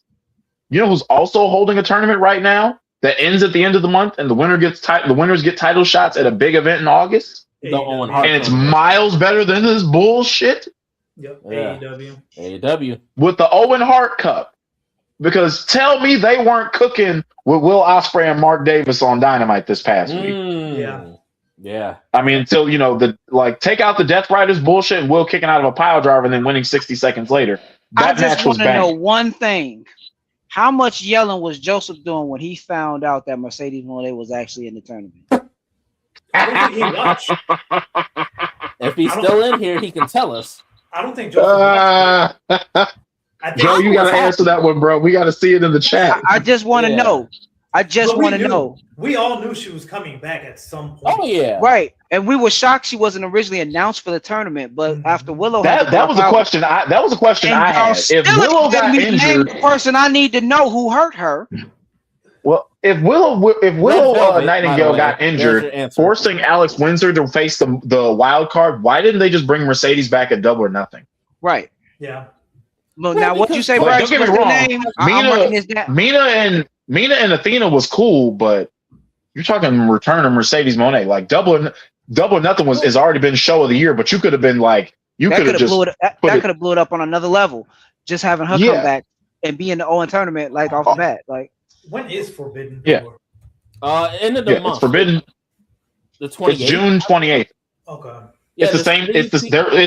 Bro. We finna eat good that night. Yes. Okay, you got Forbidden Door, you got NXT, the Great American Bash, and you got TNA Slammiversary. Boy, I'm gonna be coming fresh off a hangover the night before. I'm gonna have 3 screens fired up for that. We finna be eating so fucking good that day. Like dog. I'm gonna have the TV, the iPad, 2 laptops. Like, look here. I'm gonna have 3 screens fired up the whole day for that. I'm watching NXT, and remember, Great American Bash is gonna be on actual television. They're putting that shit on fucking CW network. Yeah. So like you got TNA Slammiversary and Forbidden Door both gonna be on pay-per-view, but you know. And then the night before is Night of Champions. Yeah. Oh my gosh. Yeah, big wrestling weekend that weekend. Big wrestling weekend at the end of the year, bro. At the end of the month. We finna be eating good with the Owen Hart Cup. You know, Will Ospreay has defeated Mark Davis, so he's in the final. The semifinal next is going to be Swerve Strickland and Brody King. They had a killer match at Revolution this year, so I'm looking forward to the rematch. I expect Swerve to take that, and then Ospreay and Swerve run it at Forbidden Door, and Ospreay finally get the win back on Swerve, which will be cathartic considering how incredible their first match was a couple years ago. Yep. As far as the women's tournament is concerned, let me look up that bracket again. See, I had Athena winning, but now that Mercedes is back, sheesh. Right. I said it was going to be Persephone, but if Mercedes I said months ago, if Mercedes Moné comes back in time, she's going to win the Owen a second time. Yep. Because she's gonna win the Owen, and then she's gonna win the title at All In. Mm-hmm. Mm-hmm. The only thing about that is I would like to think that she's gonna be a baby face, but then the way that she held that crossface on Alex Windsor says otherwise. So with her being a heel, and Tekla being a heel, either Tekla drops that title before then, or I don't know what we're gonna do with that. I'm wondering if Mercedes turns babyface, like she wins the tournament and turns babyface in between the tournament final and the that's possible. I don't like that, just because if there was a time to turn her babyface, it was here at her return. Yeah, it was here. It was here with her return. So I don't know. We'll have to see. Persephone and Hazuki, they had their match. I think they had their match on Collision last night. I kind of tuned out at a certain point. Let me look up on the AEW's website results. I haven't watched Collision in so long. The last one I watched was it was the one before Double or Nothing. I know they have it I can watch it on demand like at any time, but right, me too. I have a moment or whatever. Mercedes Moné and Hazuki brawl to inclusion. Okay, Hazuki beat Persephone. Well, shit. So it's Mercedes and It's Mercedes and Hazuki in the semifinals, and the other semifinal match is fuck. So we're probably heading towards an Athena Mercedes final then. They still got one more. They still got one more quarterfinal match after that. So they got Sky Blue and Saray. I don't see Sky Blue winning anything. So I'm thinking Saray and Athena in the semifinals, and you already have Mercedes and Hazuki. The final's going to end up being Mercedes versus Athena, which, don't get me wrong, is going to bang, but it's going to end the exact same way it did last time. Yep. Because that match also fucking banged. It was on the one I remember because it was on one of the best episodes of Dynamite they put out last year. That whole episode was slapping. It was. I watched that whole episode last year. That shit was fire. Yeah, that same night had Ospreay and Takeshita round 2. Josh Alexander debuted and he was the wild card against Hangman, and then they had the Ops took the trios titles off of the Death Riders. Like it was a good time. It was a good time. Good episode. But yeah, so I got Mercedes going all the way, beating Athena in the finals because they're never going to let Athena have anything on that main roster. Not while she's got that Ring of Honor title with her. No, that she just will never let go of.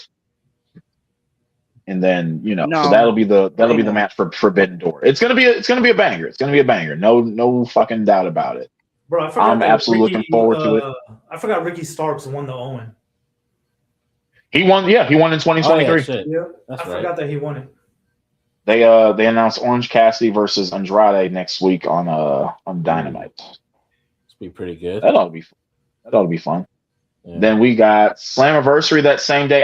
The only match I think I've seen announced for Slammiversary was Ultimate X for the X Division Championship. Yeah, and I think Ricky Sosa is coming back. I think Ricky Sosa is going to be an Ultimate X this year. Hey. He's had to deal with some fucking visa issues. That's what's kept him off TV for a minute. Because he's if I'm not mistaken, I think he's German. And he's from Belgium. Okay, yeah. So he's German. So Cedric Alexander is the X Division champion. Leon Slater is getting in there. I'm assuming that's his rematch clause.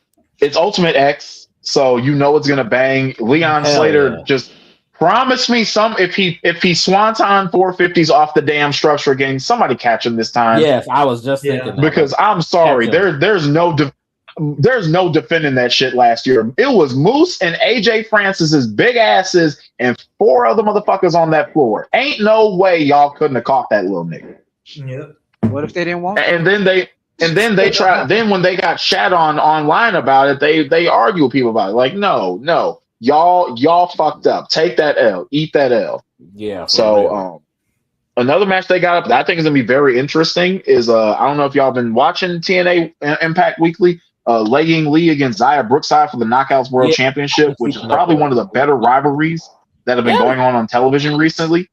Oh, that's with Zaya's heel turn. Nick Nemeth is calling his shot at Slammiversary. Oh, word!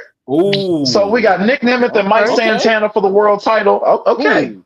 That's gonna be all right. That's gonna be a cold-blooded ass match. Hold on. Yeah. As old as for a guy who's in his mid-40s and has been in the game for 20 plus years, he is still a top level performer. Yeah.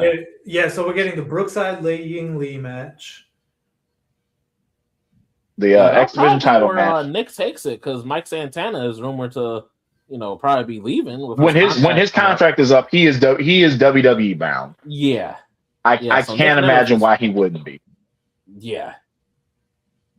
So that's gonna be interesting with that going on. I'm sure Mustafa Ali will be. I was hoping that he would stay in TNA, but only because NXT is getting packed right now, and they're trying to get all the stuff in place. And I feel like they would have him go to NXT before he goes to the main roster, even though he can go straight to the main roster. I feel he should. He is absolutely main roster ready. Yeah, no doubt about it. So he could go right into a mid card title picture. Imagine him versus Penta. Okay, him against Penta, him and Javon Evans. I've seen him and Ethan Page work together. Javon was in NXT, so yeah, I want to see that. So it looks like every title is expected to be on the line at Slammiversary. Yeah, it's TNA. It's TNA's pretty much their anniversary show. So it's their second biggest show of the year behind Bound for Glory. So they usually stack the card pretty heavy.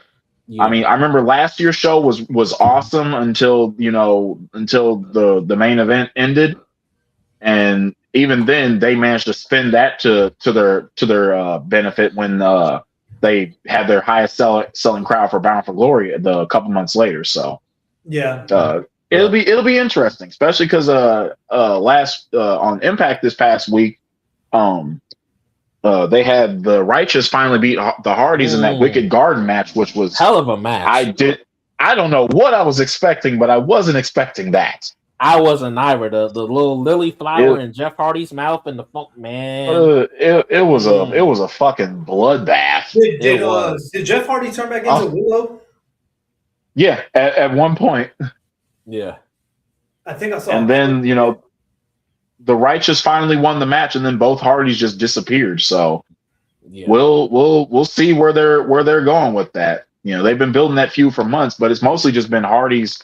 It's mostly just been the Righteous fuck around and then they find out. So that was their first win they've had over the Hardys. Yep. So that'll be. I think the Hardys again. I think they'll retire next year. I don't see them continuing to. It depends on how Jeff Hardy's body holds up, and I say Jeff specifically because once Jeff is done, let's be honest. People want to say they fuck with Matt Hardy like that, but right, they don't. And Matt Hardy, to be honest, is the better of the two. I think Matt Hardy is the better wrestler. He is the better promo, but Jeff has always been more popular. Yeah. Because Jeff is willing to throw himself off of buildings easier. Mm-hmm. And they're not even just that, but there's this unique, unexplainable charisma that Jeff Hardy has. I mean, everybody. He's not like he's not the Rock. He's not the Rock. He's not Stone Cold Steve Austin. He's not the Undertaker. He's not Sting. He's this guy where it's like, this motherfucker is weird as shit, but you know what? He's also cool as fuck at the same time. Yeah. I mean, that's what you call people who throw themselves off of buildings. It's something that people can relate. It's something that people can relate to. Like, think about it.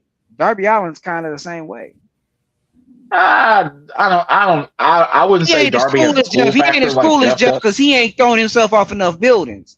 He ain't got the swagger that Jeff got because he ain't throwing. I don't think that's why Darby doesn't have Jeff. I think if he'd have jumped off of Everest, he'd have got his cool points. That's all I'm saying. Jesus Christ. He'd have got his cool points. If Darby jumped off Everest, he'd be among the corpses.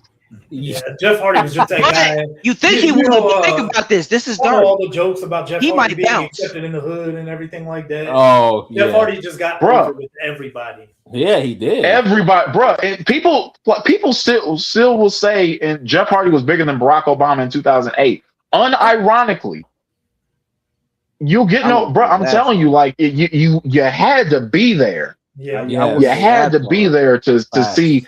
He's a guy who has fucked his career up so many times and has still had an awesome career. Yeah. Jeff is one of like most people fuck up their career after it's done. Jeff Hardy was fucking up the entire time, and we still.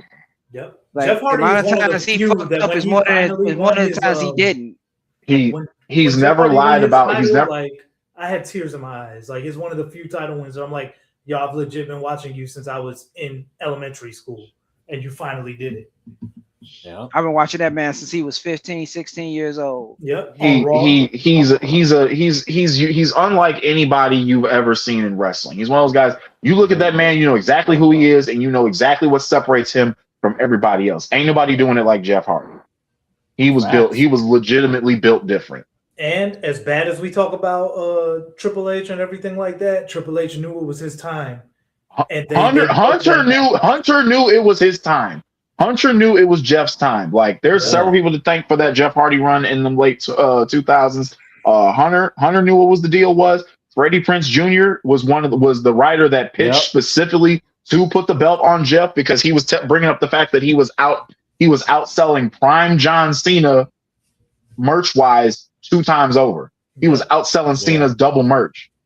And the company put their life on Cena. And Jeff was like, yeah, I'm here. And everybody was fucking with it. Like, Jeff Hardy was bruh. Like it.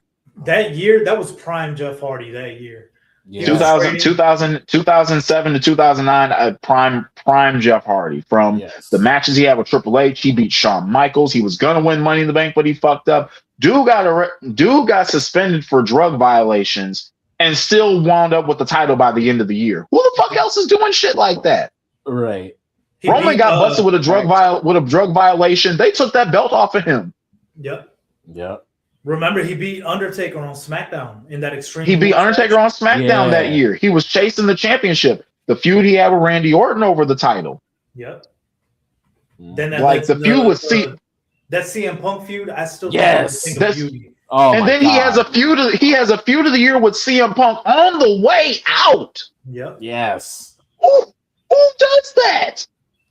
Yep. Who's over here like, yeah, I'm done with this shit. So most people, they'd be like, I'm done with this shit, so I'm going to bullshit on my way out. Nah, he made sure to make, in his own words, made CM Punk a motherfucking superstar. Mm-hmm. Yeah. Have they ever made No, they to this day, I don't think they don't like each other, and I can't imagine why they would. Punk is probably cordial and cool with him now, where it's like, if I see you, cool, whatever. I'm not going to try to punch you in the face, but Punk has never gotten along with the Hardys, aside from, Matt Hardy taking it personally when he started dating Lita at that one point, and that shit, What was what was it that led to them like beefing so hard with each other? Well, with Jeff felt Punk was self-righteous and a prick, and I can see why, but Punk, bro, Punk and Jeff Hardy's feud on television mirrored how they felt about each other in real life. Whereas Punk is like, you have all the opportunity in the world. You determined to fuck them up over drugs and alcohol. Yeah. And that's just never sat right with Punk. And Jeff Hardy's like, bro, get off my fucking back. You ain't my daddy. I'm over here doing you a fucking favor. So they didn't get along, but they worked well together. Yeah. They worked well together. They were polar opposites in their personalities, and it just worked. In an era where we were tired of seeing Raw, we were tired of seeing Triple H, John Cena, and Randy Orton on Raw. On SmackDown, we're getting Jeff Hardy and CM Punk giving you something real, something you can believe in. Yeah. They never did a WWE with them two, did they? Yeah. Their feud was amazing. It was absolutely great with Punk, taking shots about Jeff's, his history and everything. And Jeff's like, look, bro, I've made my mistake. I've never ran from them. You're just out here being self-righteous and trying to kick me while I'm down. I don't think that's cool. And it's like, you can believe that. It felt real because it was. Yeah. And I hate to say those are real feelings being aired out on television. I'm all for CM Punk being straight edge. If that's how he wants to live his life, whatever. Yeah, but mind your damn business. Drink and everything. But CM Punk looks like he's used drugs throughout his life because he's looking a little rough. He's only used prescription drugs, which of course he has to, because in that line of work with all the injuries he's had to use these things to help him deal with shit. But I don't think he's ever like abused anything. I don't think so ever. I believe Punk when he says that when Punk is straight edge, and given his childhood and how he's seen how drugs and alcohol messed up a lot of people around him. Yeah, I can believe that. I can respect why he moves the way that he does, even if he does come off as a self-righteous prick sometimes. Mm-hmm.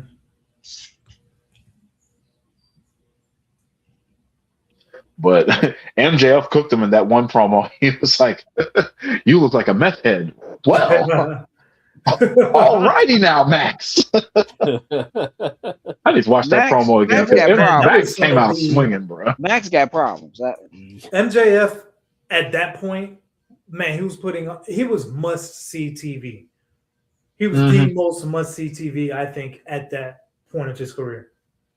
The match with Darby Allin at Full Gear is one of the greatest pay-per-view openers of all time. Saw that shit live, man. That shit was amazing. That shit was god fucking incredible. Yes. He managed to make a 10-month storyline with Chris Jericho in the 2020s entertaining. Yep. The Iron Man and then one of my favorite matches of all time. With Bryan Danielson, absolutely incredible. The Fatal 4-Way at Double or Nothing. Like MJF is, at only being 30, having just turned 30 years old a couple months ago, he's carved out quite a career for himself. Mm-hmm. 3-time AEW World Champion, former international champion. So many memorable matches and feuds. His character is unlike any other. Where you just look at him, you're just like, he's a smug little fucking asshole. Have they announced MJF versus Kenny Omega for Forbidden Door, or was that just something we were all predicting? I think that's something we were predicting. I think it's going to be MJF versus Kenny Omega at Redemption. Oh yeah, that's what I meant. That's what I meant. Not Forbidden Door. I meant Redemption. I forgot that they. They haven't announced any match for Redemption. Mark Briscoe has challenged MJF for the world title. I don't know when that match is going to happen. I doubt it's going to be I would do it on Dynamite. Yeah, I love Mark Briscoe, but he's not a pay-per-view main eventer.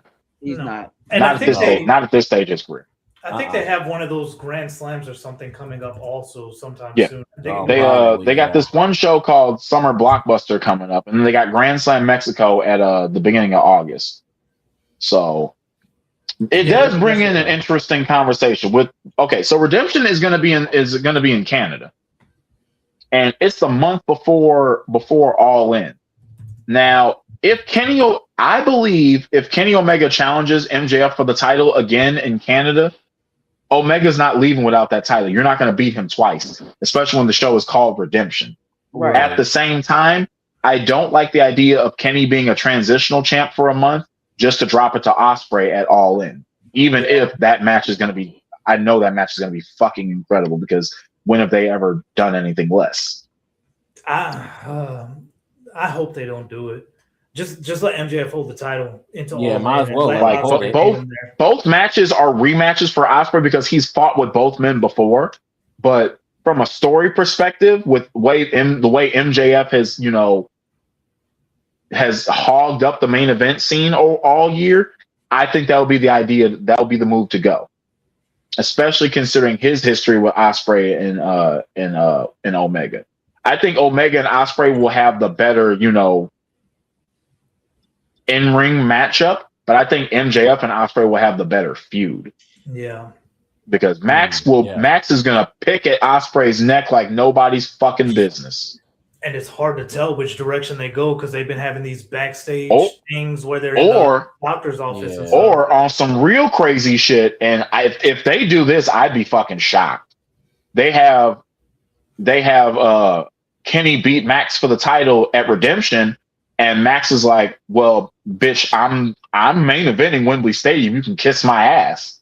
And however the fuck he does it, and it winds up being a triple threat at All In. Yeah. All roads lead to Ospreay winning the title. I would prefer his first world title win to be in a singles match, but if it has to be a three-way, you can't get a better three-way than that. Yeah, and I mean, I'd be fine with MJF taking the title that far, like Frost 823 said. Yeah. MJF, he still must see TV. Might as well keep it on Max going into All In. Honestly, right now, MJF is my wrestler of the year. Like, matches, promos, presentation, every category I look for and care about in a wrestler, he's excelling in all categories. Like, I got a friend that refuses to watch AEW. I'm like, bro, if you don't watch AEW, if you ain't gonna watch for no other reason, watch MJF. Mm-hmm. Right. MJF is absolutely incredible. I've been saying for years that MJF is my favorite thing on AEW, and I still agree with that. I think since 2022, I've been saying that MJF is my favorite thing on AEW. He has hit his stride. I'll admit his one weakness is that he tries a little too hard to be edgy sometimes.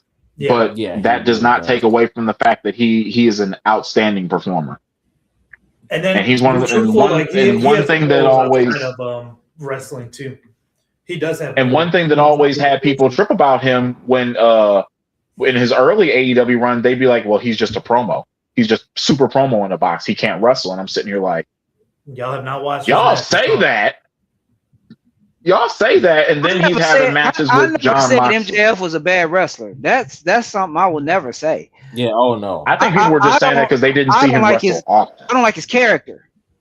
He's solid in the ring, more than solid. I just don't like his character. It annoys the hell out of me. I don't know why. Not as much as I think Not as much as them dudes, but I think the one thing that probably bugs me about I'm talking about the Acclaim. The Acclaim. I think Max Caster left AEW. No, they just came out with a report. Max Caster is still on the roster. Fightful just came out with a report like yesterday, I think, that Max Caster is still with AEW. Oh, okay. Which I'm gonna check the website because they're pretty good about that. So, I mean, AEW is at least. Oh, the TNT Championship, Survival of the Fittest. We're gonna need to talk about that. Oh yeah, that's right.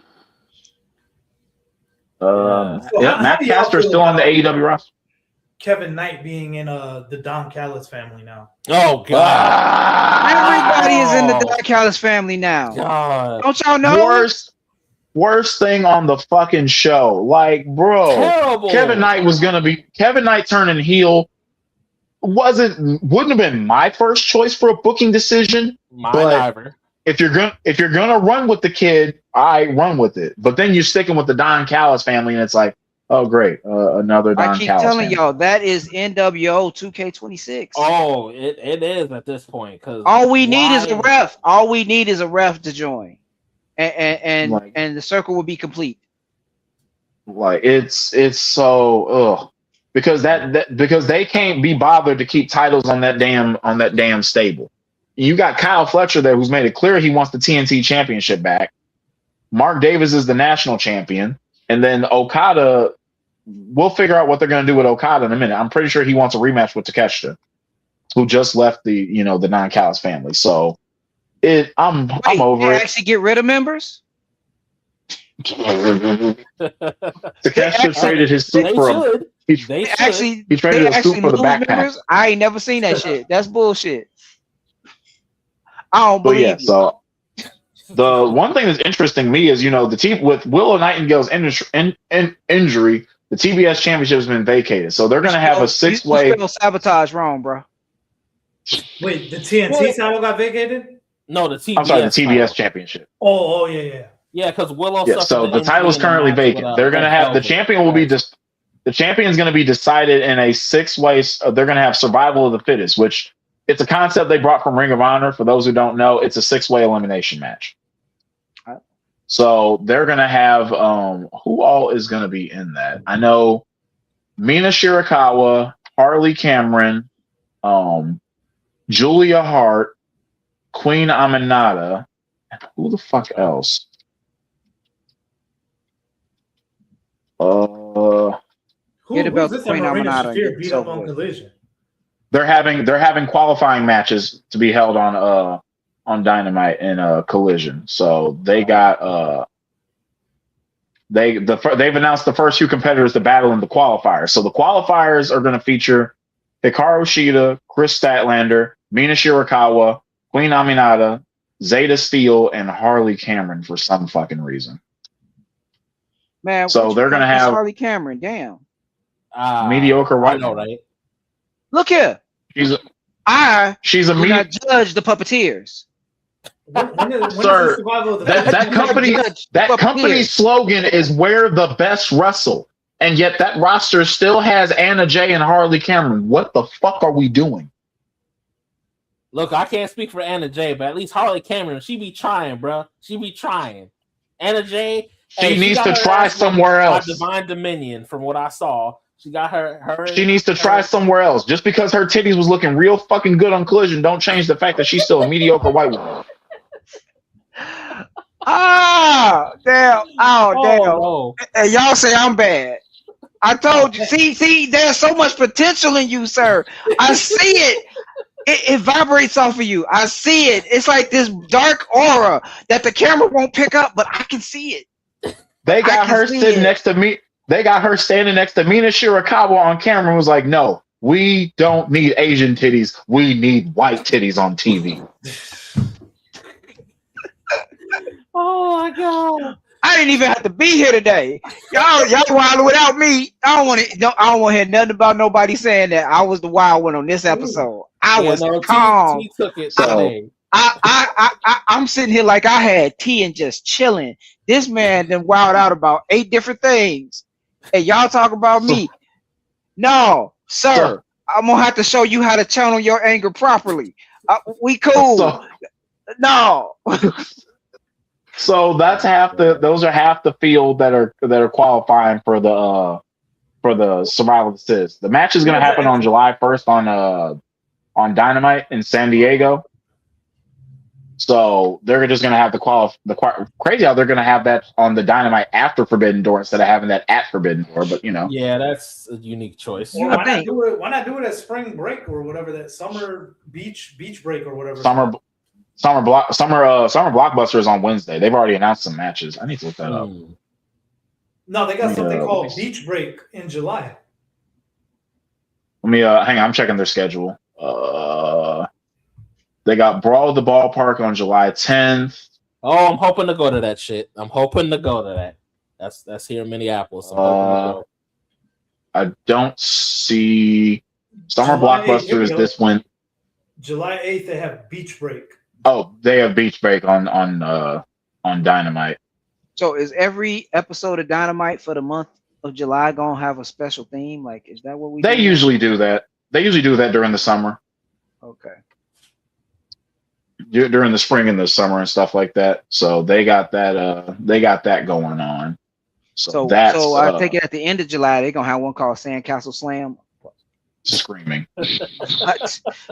I don't. What? So, they make the rules. I'm just trying to abide by their rules. What do you mean? So there you go, T. I got the car from Sugarland. 4 hours. Oh, shit. Never mind. Yeah, that's the fun. Yeah, I looked it up when I first saw it. I'm like, that's a fucking drive. Ooh. So I got the card for Dynamite this Wednesday. They got the Owen Hart semifinal, Swerve Strickland against Brody King, which better fucking main event. They got Sky Blue against Saray in the women's Owens quarterfinal. I got Saray taking that. Pac versus Mark Briscoe. I don't know why we're having the match. I just know it's gonna fucking bang. Yeah, that's gonna be fun. This one actually interested me as of last night, and the challenger alone sold it. So you got the Continental Championship. Jon Moxley is defending the title against Shane Taylor. Shane Taylor was cooking on Collision last night.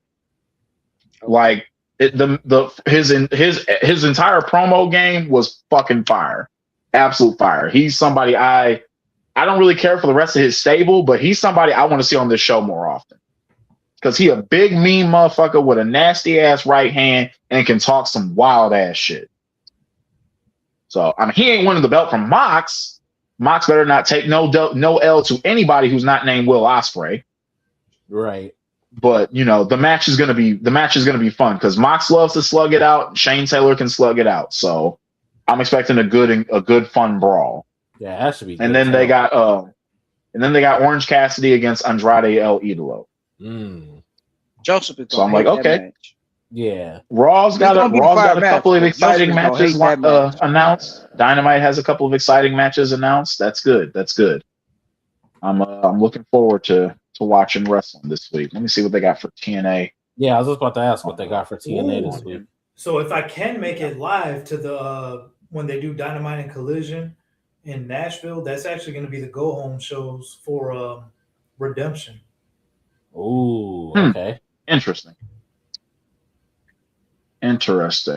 So they they'll head from Nashville straight into Montreal, Quebec. Okay. What they announced for Impact next week. They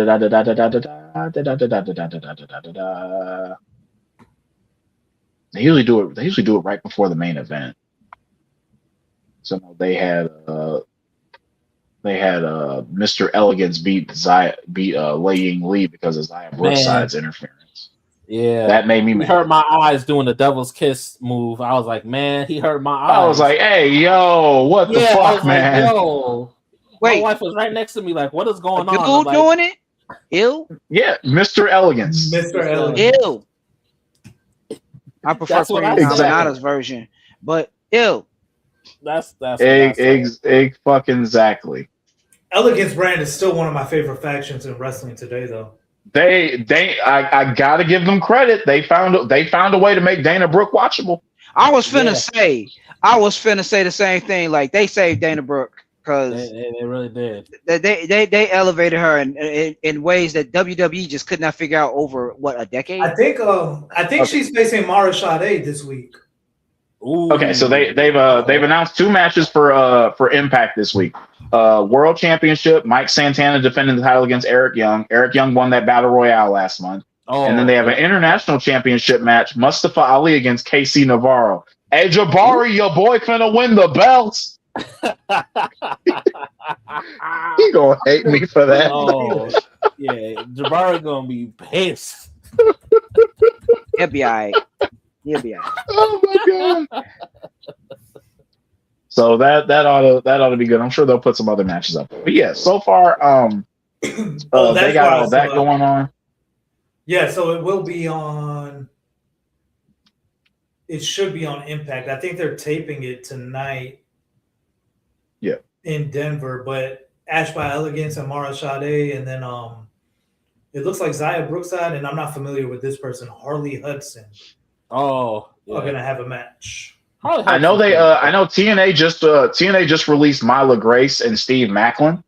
So Harley had been teaming with Myla for the last few year or two.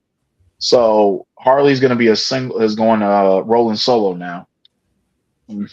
I wonder why New Japan. I know. I think Batia said that they requested the releases, both of them. I sent that earlier. Steve Macklin and Myla Grace requested their release. They did request. Macklin probably had his contract. He probably had his contract probably expired, and then he asked for a release just to finish the thing with Mike Santana. Huh. I wonder where he goes, what he ends up doing, because his wife is not happy with her position in AEW right now. Right. Yeah. So I can't imagine him going to AEW to be with her in Ring of Honor. But I also don't know I don't think WWE would do shit with him at all. No. MLW is lately. Let him go to MLW for a little bit. MLW would probably fit. He would probably fit in with that, his gritty style. You see how Killer Cross is doing over there. Killer Cross is the world champion.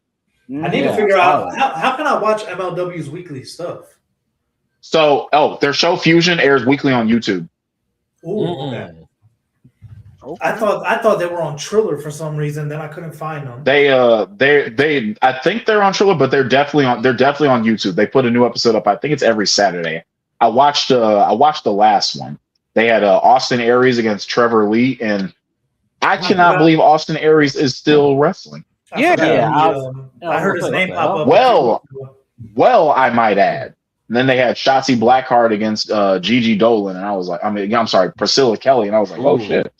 I'm surprised. They've been feuding for months though. Or at least Priscilla and Shotzi's been feuding for a while. Yeah, they have been feuding for a while. Because they'll team up and then they'll feud. They'll team up and then they'll feud. Right. Because I call it feud. They about it. I know New Japan is having their Best of the Super Juniors final today. Shotzi won their title, didn't she? She won the women's featherweight championship. I thought she won some title. She won a title. Because MLW's taping schedule is weird. Because they'll tape a pay-per-view and then they'll also tape a TV show at the same time. But the TV show doesn't air until weeks later, and I have a hard time trying to keep up with that. But yeah, Shotzi is the women's featherweight champion, which tells me that the TV show is months behind. Jeez. So they're probably gonna they advertised the title fight this week. That's when she's gonna win the title. That makes sense. Okay. That makes sense. Oh, that's how they for the weekly show. Yeah, they advertised it for the weekly show. I do remember watching that on when I was watching Fusion the other week. Okay. So I believe that's when she wins the championship. I do like how MLW doesn't call their matches. They call them fights. They'd be like, we have a title fight this week. I was like, okay. Hey. Their presentation is different. It's interesting. Are Dijak and Baron Corbin still the tag champs? Yes, they are. They're feuding with the Good Brothers. Oh, they had a wild ass backstage brawl. I'm gonna go check some of that out probably once we get off of stream. Looks like Jonathan mentioned BOSJ 33 finals already happened. I won't right. Japan's time zone. My bad. I was looking on their website and they said June 7th. I'm like, ain't it June 7th already? Juniors, right? Yeah. Did it happen today? Yeah, it happened today. And considering it's New Japan, that means it probably happened a few hours ago with time zone differences and shit. Well, I'm gonna go look up the results. Yeah, that's what I'm looking up now. It's the only thing I ever use cage match for. Well, you're better than Joe, who uses it religiously. Damn. I only use cage match for match results and times. That's it. I'm not one of them assholes on there rating a show 1 out of 10 just because the guy I wanted to win didn't win. Y'all just coming for Joe. Damn. Joe don't deserve that, but the craziest cage match moment I ever heard was when MJF and Ospreay fought the first time. The buzzer beater where MJF won with 2 seconds on the clock, and motherfuckers flooded cage match so fucking much with their reviews that the site had to shut down for a couple of days. I remember that. That was wild. That shit was hilarious. I was like, y'all are something else here, bro.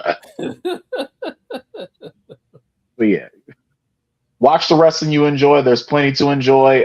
If you haven't already, please. WWE has put the full match on their YouTube. Watch AAA with El Grande Americano against El Grande Americano, the mask versus mask match. It was for those of you who have Netflix. They actually tacked it on to the end of this past week's Raw. Oh yeah, that's right. They did. They were advertising it the whole night. Keep that in mind. Yes, they tacked it on YouTube or Netflix. If you're a wrestling fan of any kind, I cannot recommend that match enough. And considering how incredible the wrestling was from AEW the week before, this is the one thing that WWE has presented all year that can compete. I mean, it gave us one less Americano, so I'm loving it.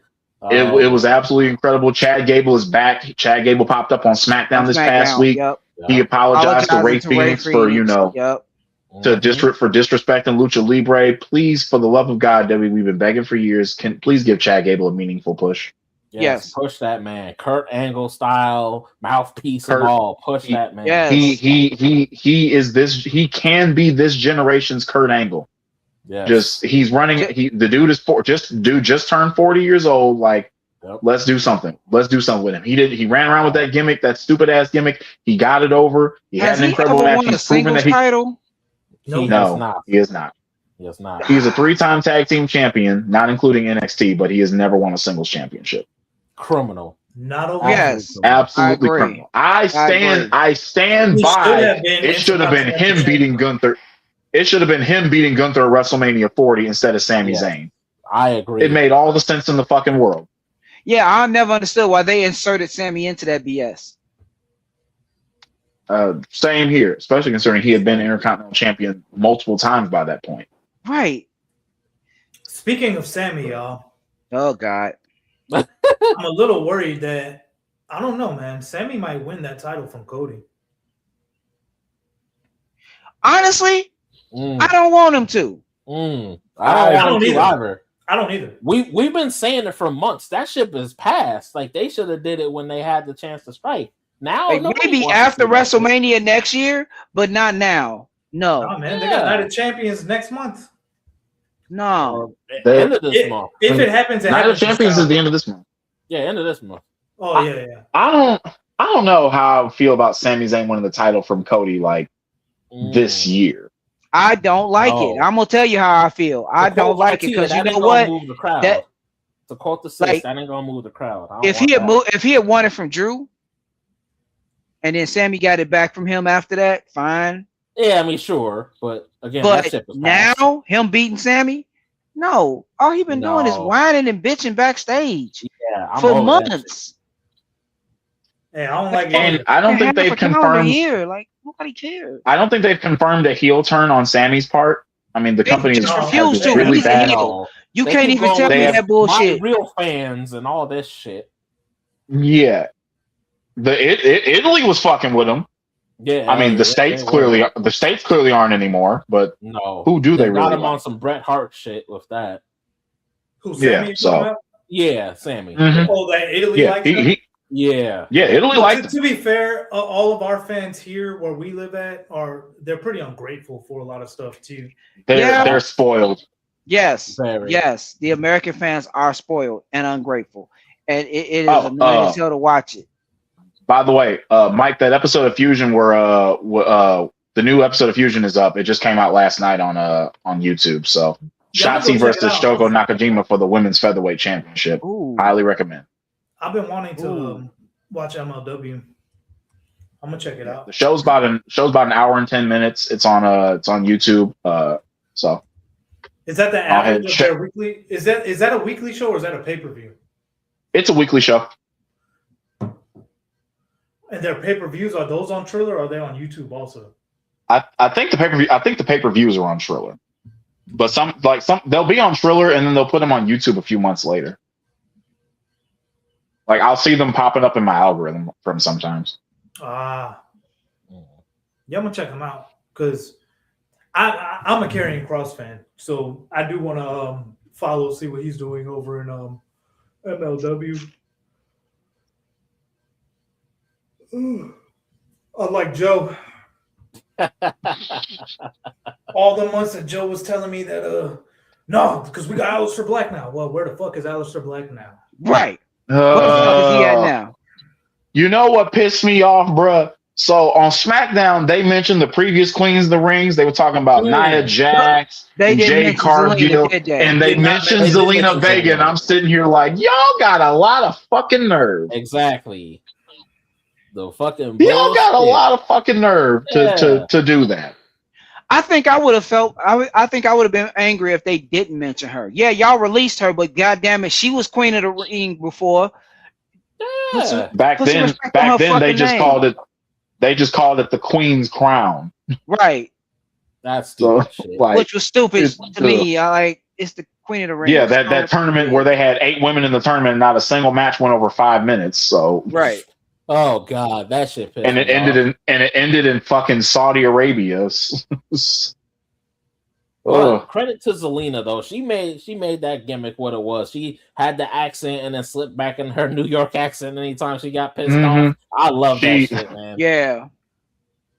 She's a talented woman who they gave her chicken shit and she did the best she could to turn it to chicken style. And to hear I don't think she was always successful, but I appreciate her effort. But then to hear her story of how she got to that point, like she would just come around and like she would be like the girls they would hire to look pretty around, the house shows, but she would help set up and break down and shit, and that's how she got her in. And I'm like, she did the work, right? Yeah. Exactly, she did the work. Y'all just put her away multiple times. So, I'm hoping you guys have seen the report going around the wrestling websites about Ilya Dragunov that made me fucking furious this morning. No, what did they? What happened? So I've seen it from Sean Ross Sapp, Fightful, and a couple of other people, and they're talking about WWE doesn't really see Ilya as a main event type of guy. He's not hurt. That's why he hasn't been on TV. Man, fuck that shit. He ain't hurt. He's just like, well, he's just some interchangeable mid card guy. And I'm sitting here like, God. Ilya Dragunov gave y'all nothing but gold with that U.S. title run. Every match he has is an absolute banger. And the best thing y'all could do for WrestleMania was stuff him in the Andre Battle Royal where he wasn't even in the final 3. And they haven't done shit with him since. And let's be fair, that was not on WrestleMania. Yeah. That was on SmackDown.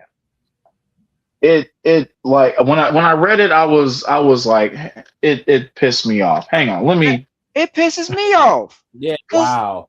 Me and Joe were just talking about Ilya like a couple days ago too. WWE reportedly doesn't view Ilya Dragunov as a top guy. Meltzer said on Dragunov, I think they've got some other guys that they got storylines for. He asked people, some people get lost in the shuffle. He's a unique character, but to them, he's an interchangeable mid-card guy.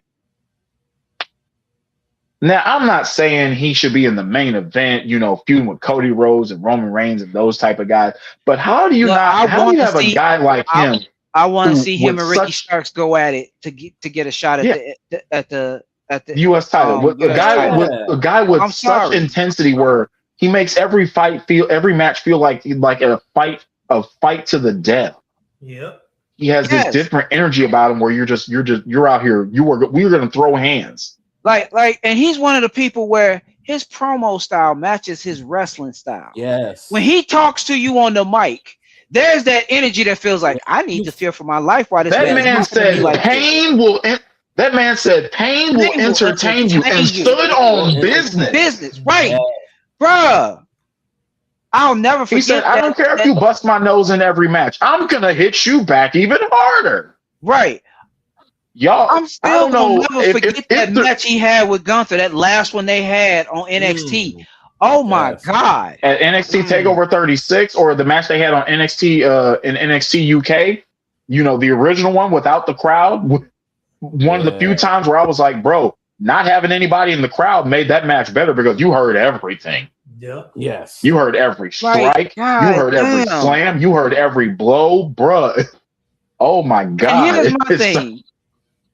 You can't tell me this is something they just figured out.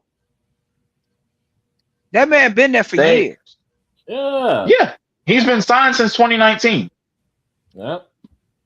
And he has put in the work. I'm sorry, 2018. But point being, that's almost 10 he years. worked his way up from NXT UK to NXT and then to Raw, and then he got hurt, and then he came back on SmackDown and immediately started putting in quality work.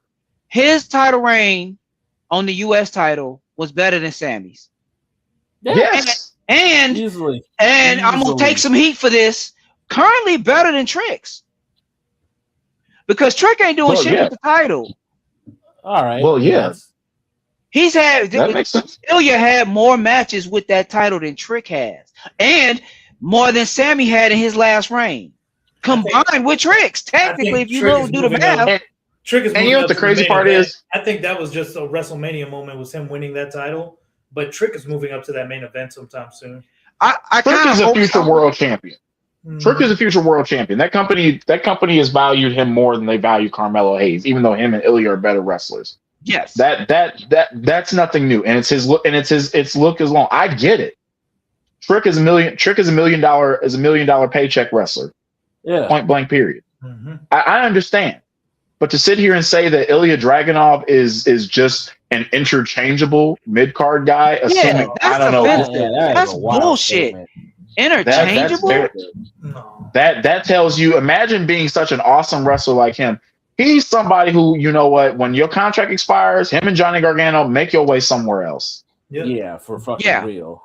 They don't see any money in him. Like, he's not the over the top guy or whatever. And like, bro, it goes to a bigger problem I have.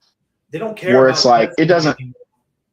They don't care about they don't care about wrestling matches. I get it's not your top priority, but like you're also a wrestling company where you hire wrestlers. If you're putting on wrestling shows that have wrestling matches on, it should be a priority. Shouldn't it be one of your priorities?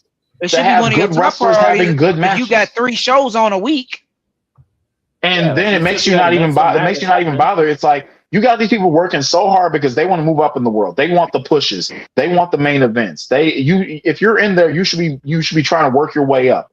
And then the company, you'll work your way up, and it feels like the company just punishes some of these people for it. Yeah. Like Carmelo Hayes. Right. Yes. Carmelo Hayes was grinding his ass off trying to get over for the last year throughout the last year. He gets over as a big baby face at the end of the year, and they reward him with the U.S. championship. And it's like, all right, cool.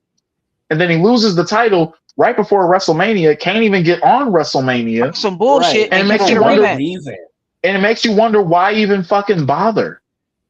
Yeah. And then you hear all these reports from these former, wrestlers after they leave WWE, and it's like being there just beat the passion out of me. And you hear stories like this, and it's like it makes perfect fucking sense. Mm-hmm. Yep. They have the story, they have what they value, and they don't want to have anything else impede on that. If you get over on your own, bitch, fuck you. That's not the plan. Yeah. Right. Yeah. I don't like that. And it makes It makes their program stale. It makes it sterile. It makes it boring because you see the same old shit over and over and over again. Yep. Cody Rhodes is running this exact same blueprint feud. He did the same shit with Drew McIntyre. He did the same shit with Kevin Owens. I can't remember. I know I say it a lot, but I think I'm in the minority. But I'm so ready for Cody to drop the title for a little bit. For what? Actually, so he can go chase it again and win it back 6 months later. Like, man.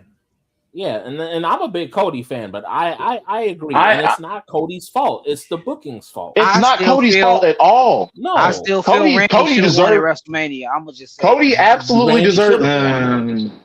Cody absolutely deserves to be in the position that he is in. He has done the work. He is over. He is talented. Everybody loves him. He deserves to be the top guy. No, there's no argument there. The problem is management's booking makes his shit look boring. Yeah.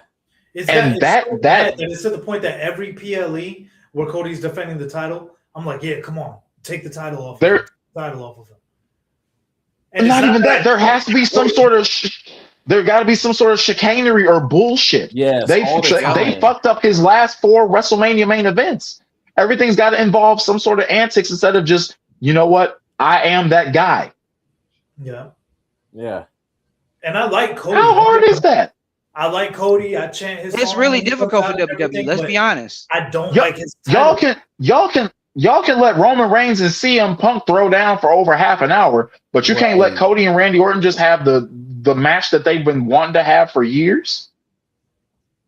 Why? Yeah, I don't understand that shit either. Like, it makes you wonder who is this product meant to appeal to? Do they even care? It ain't for the fans.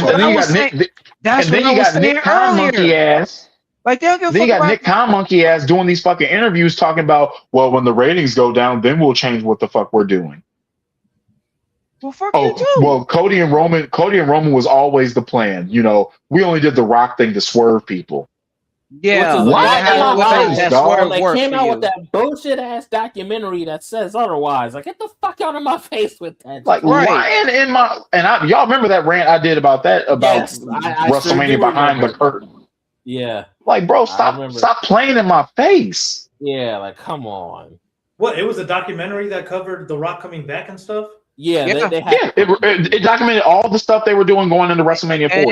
And in that documentary, they were like, they started planning for The Rock like several months ahead of WrestleMania. Wait, what? Was it Unreal? No. This was a separate thing. It's on you. Go on YouTube. It's called WrestleMania Behind the Curtain. Sorry about that. Yeah. It was a separate thing. They even advertised it during the show. On the show. Like on Raw and SmackDown. They advertised it. Because I got tired of seeing it. I'm like, look, I'm not watching this. Leave me alone. Yeah. Yeah.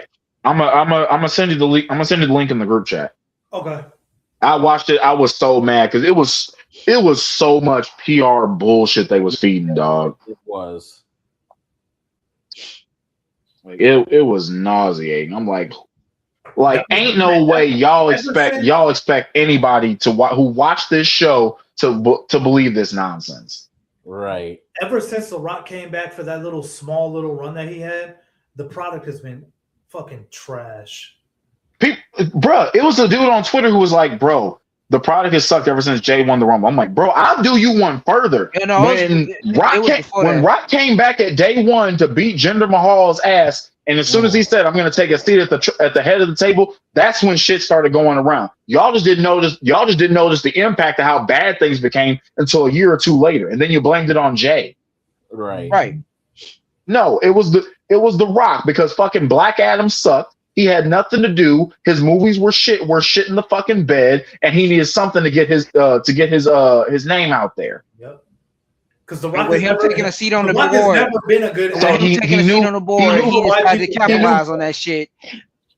Right then. He knew fans been begging for him versus Roman, and yes, they were. The time to do Rock versus Roman was WrestleMania 38 instead of Roman versus Brock. And they have the nerve to sit here and be like, we were planning it, but we couldn't figure out what to do, so we just put our pencils down. So shut your ass up. Yeah, so fucking stupid. And then that's when we got one of the worst Royal Rumbles ever. And I was there for it in St. Louis. Like, get that bullshit out of here, bro. And I agree with what JK just said. He said they love the lie. I'm starting to hate Nick Khan more and more every day. He's really coming off as a smug a-hole. Like the real people want to talk about butterfly effects. The real butterfly effect is when Vince McMahon hired Nick Khan. Vince hired Nick Khan in 2009 to cut down their costs, and he's cut them down ridiculously. He's a cold, ruthless businessman. He's the worst type of person you as a consumer ever want to be dealt with, because he's a motherfucker that'll sell you the most busted ass Jordans and charge you out the ass for them, because as long as he makes a profit, fuck everything else. Yeah. Wow. I can't stand people like him. All that matters to them is they bottom line. They don't care who else suffers. They don't care what else has to take an L, as long as I'm making my fucking money. We firing wrestlers left and right, but I just told everybody I made $25 million last year.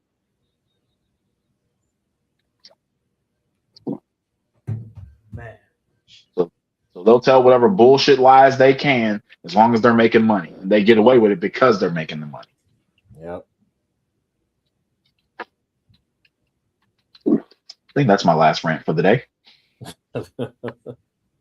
That's okay. I'm gonna train you. You're gonna get better at this. Oh God. Don't worry. I do got to jump. It'll be okay. It'll be okay. I mean, we can wrap it. I think we about good anyway, so we can take it. I'll take it on home here. All right, y'all. Appreciate y'all sticking around with us for the 2 hours that we took out of your day. Appreciate y'all for tuning in. Episode 13, another live one in the books. If y'all like rocking with us, make sure to hit that like button. Make sure to subscribe. Come back around. Probably do another one, if not next weekend, the weekend after. We're a lively bunch. Get at us, Facebook, Instagram. We're all around. We're a very lively bunch. But appreciate all y'all tuning in, man. This is your boy B the Man with my peeps, Mike B, Thornton Talks Wrestling, Remy Cornette Jackson. We are the Bad Boys. Jim we signing out. Peace.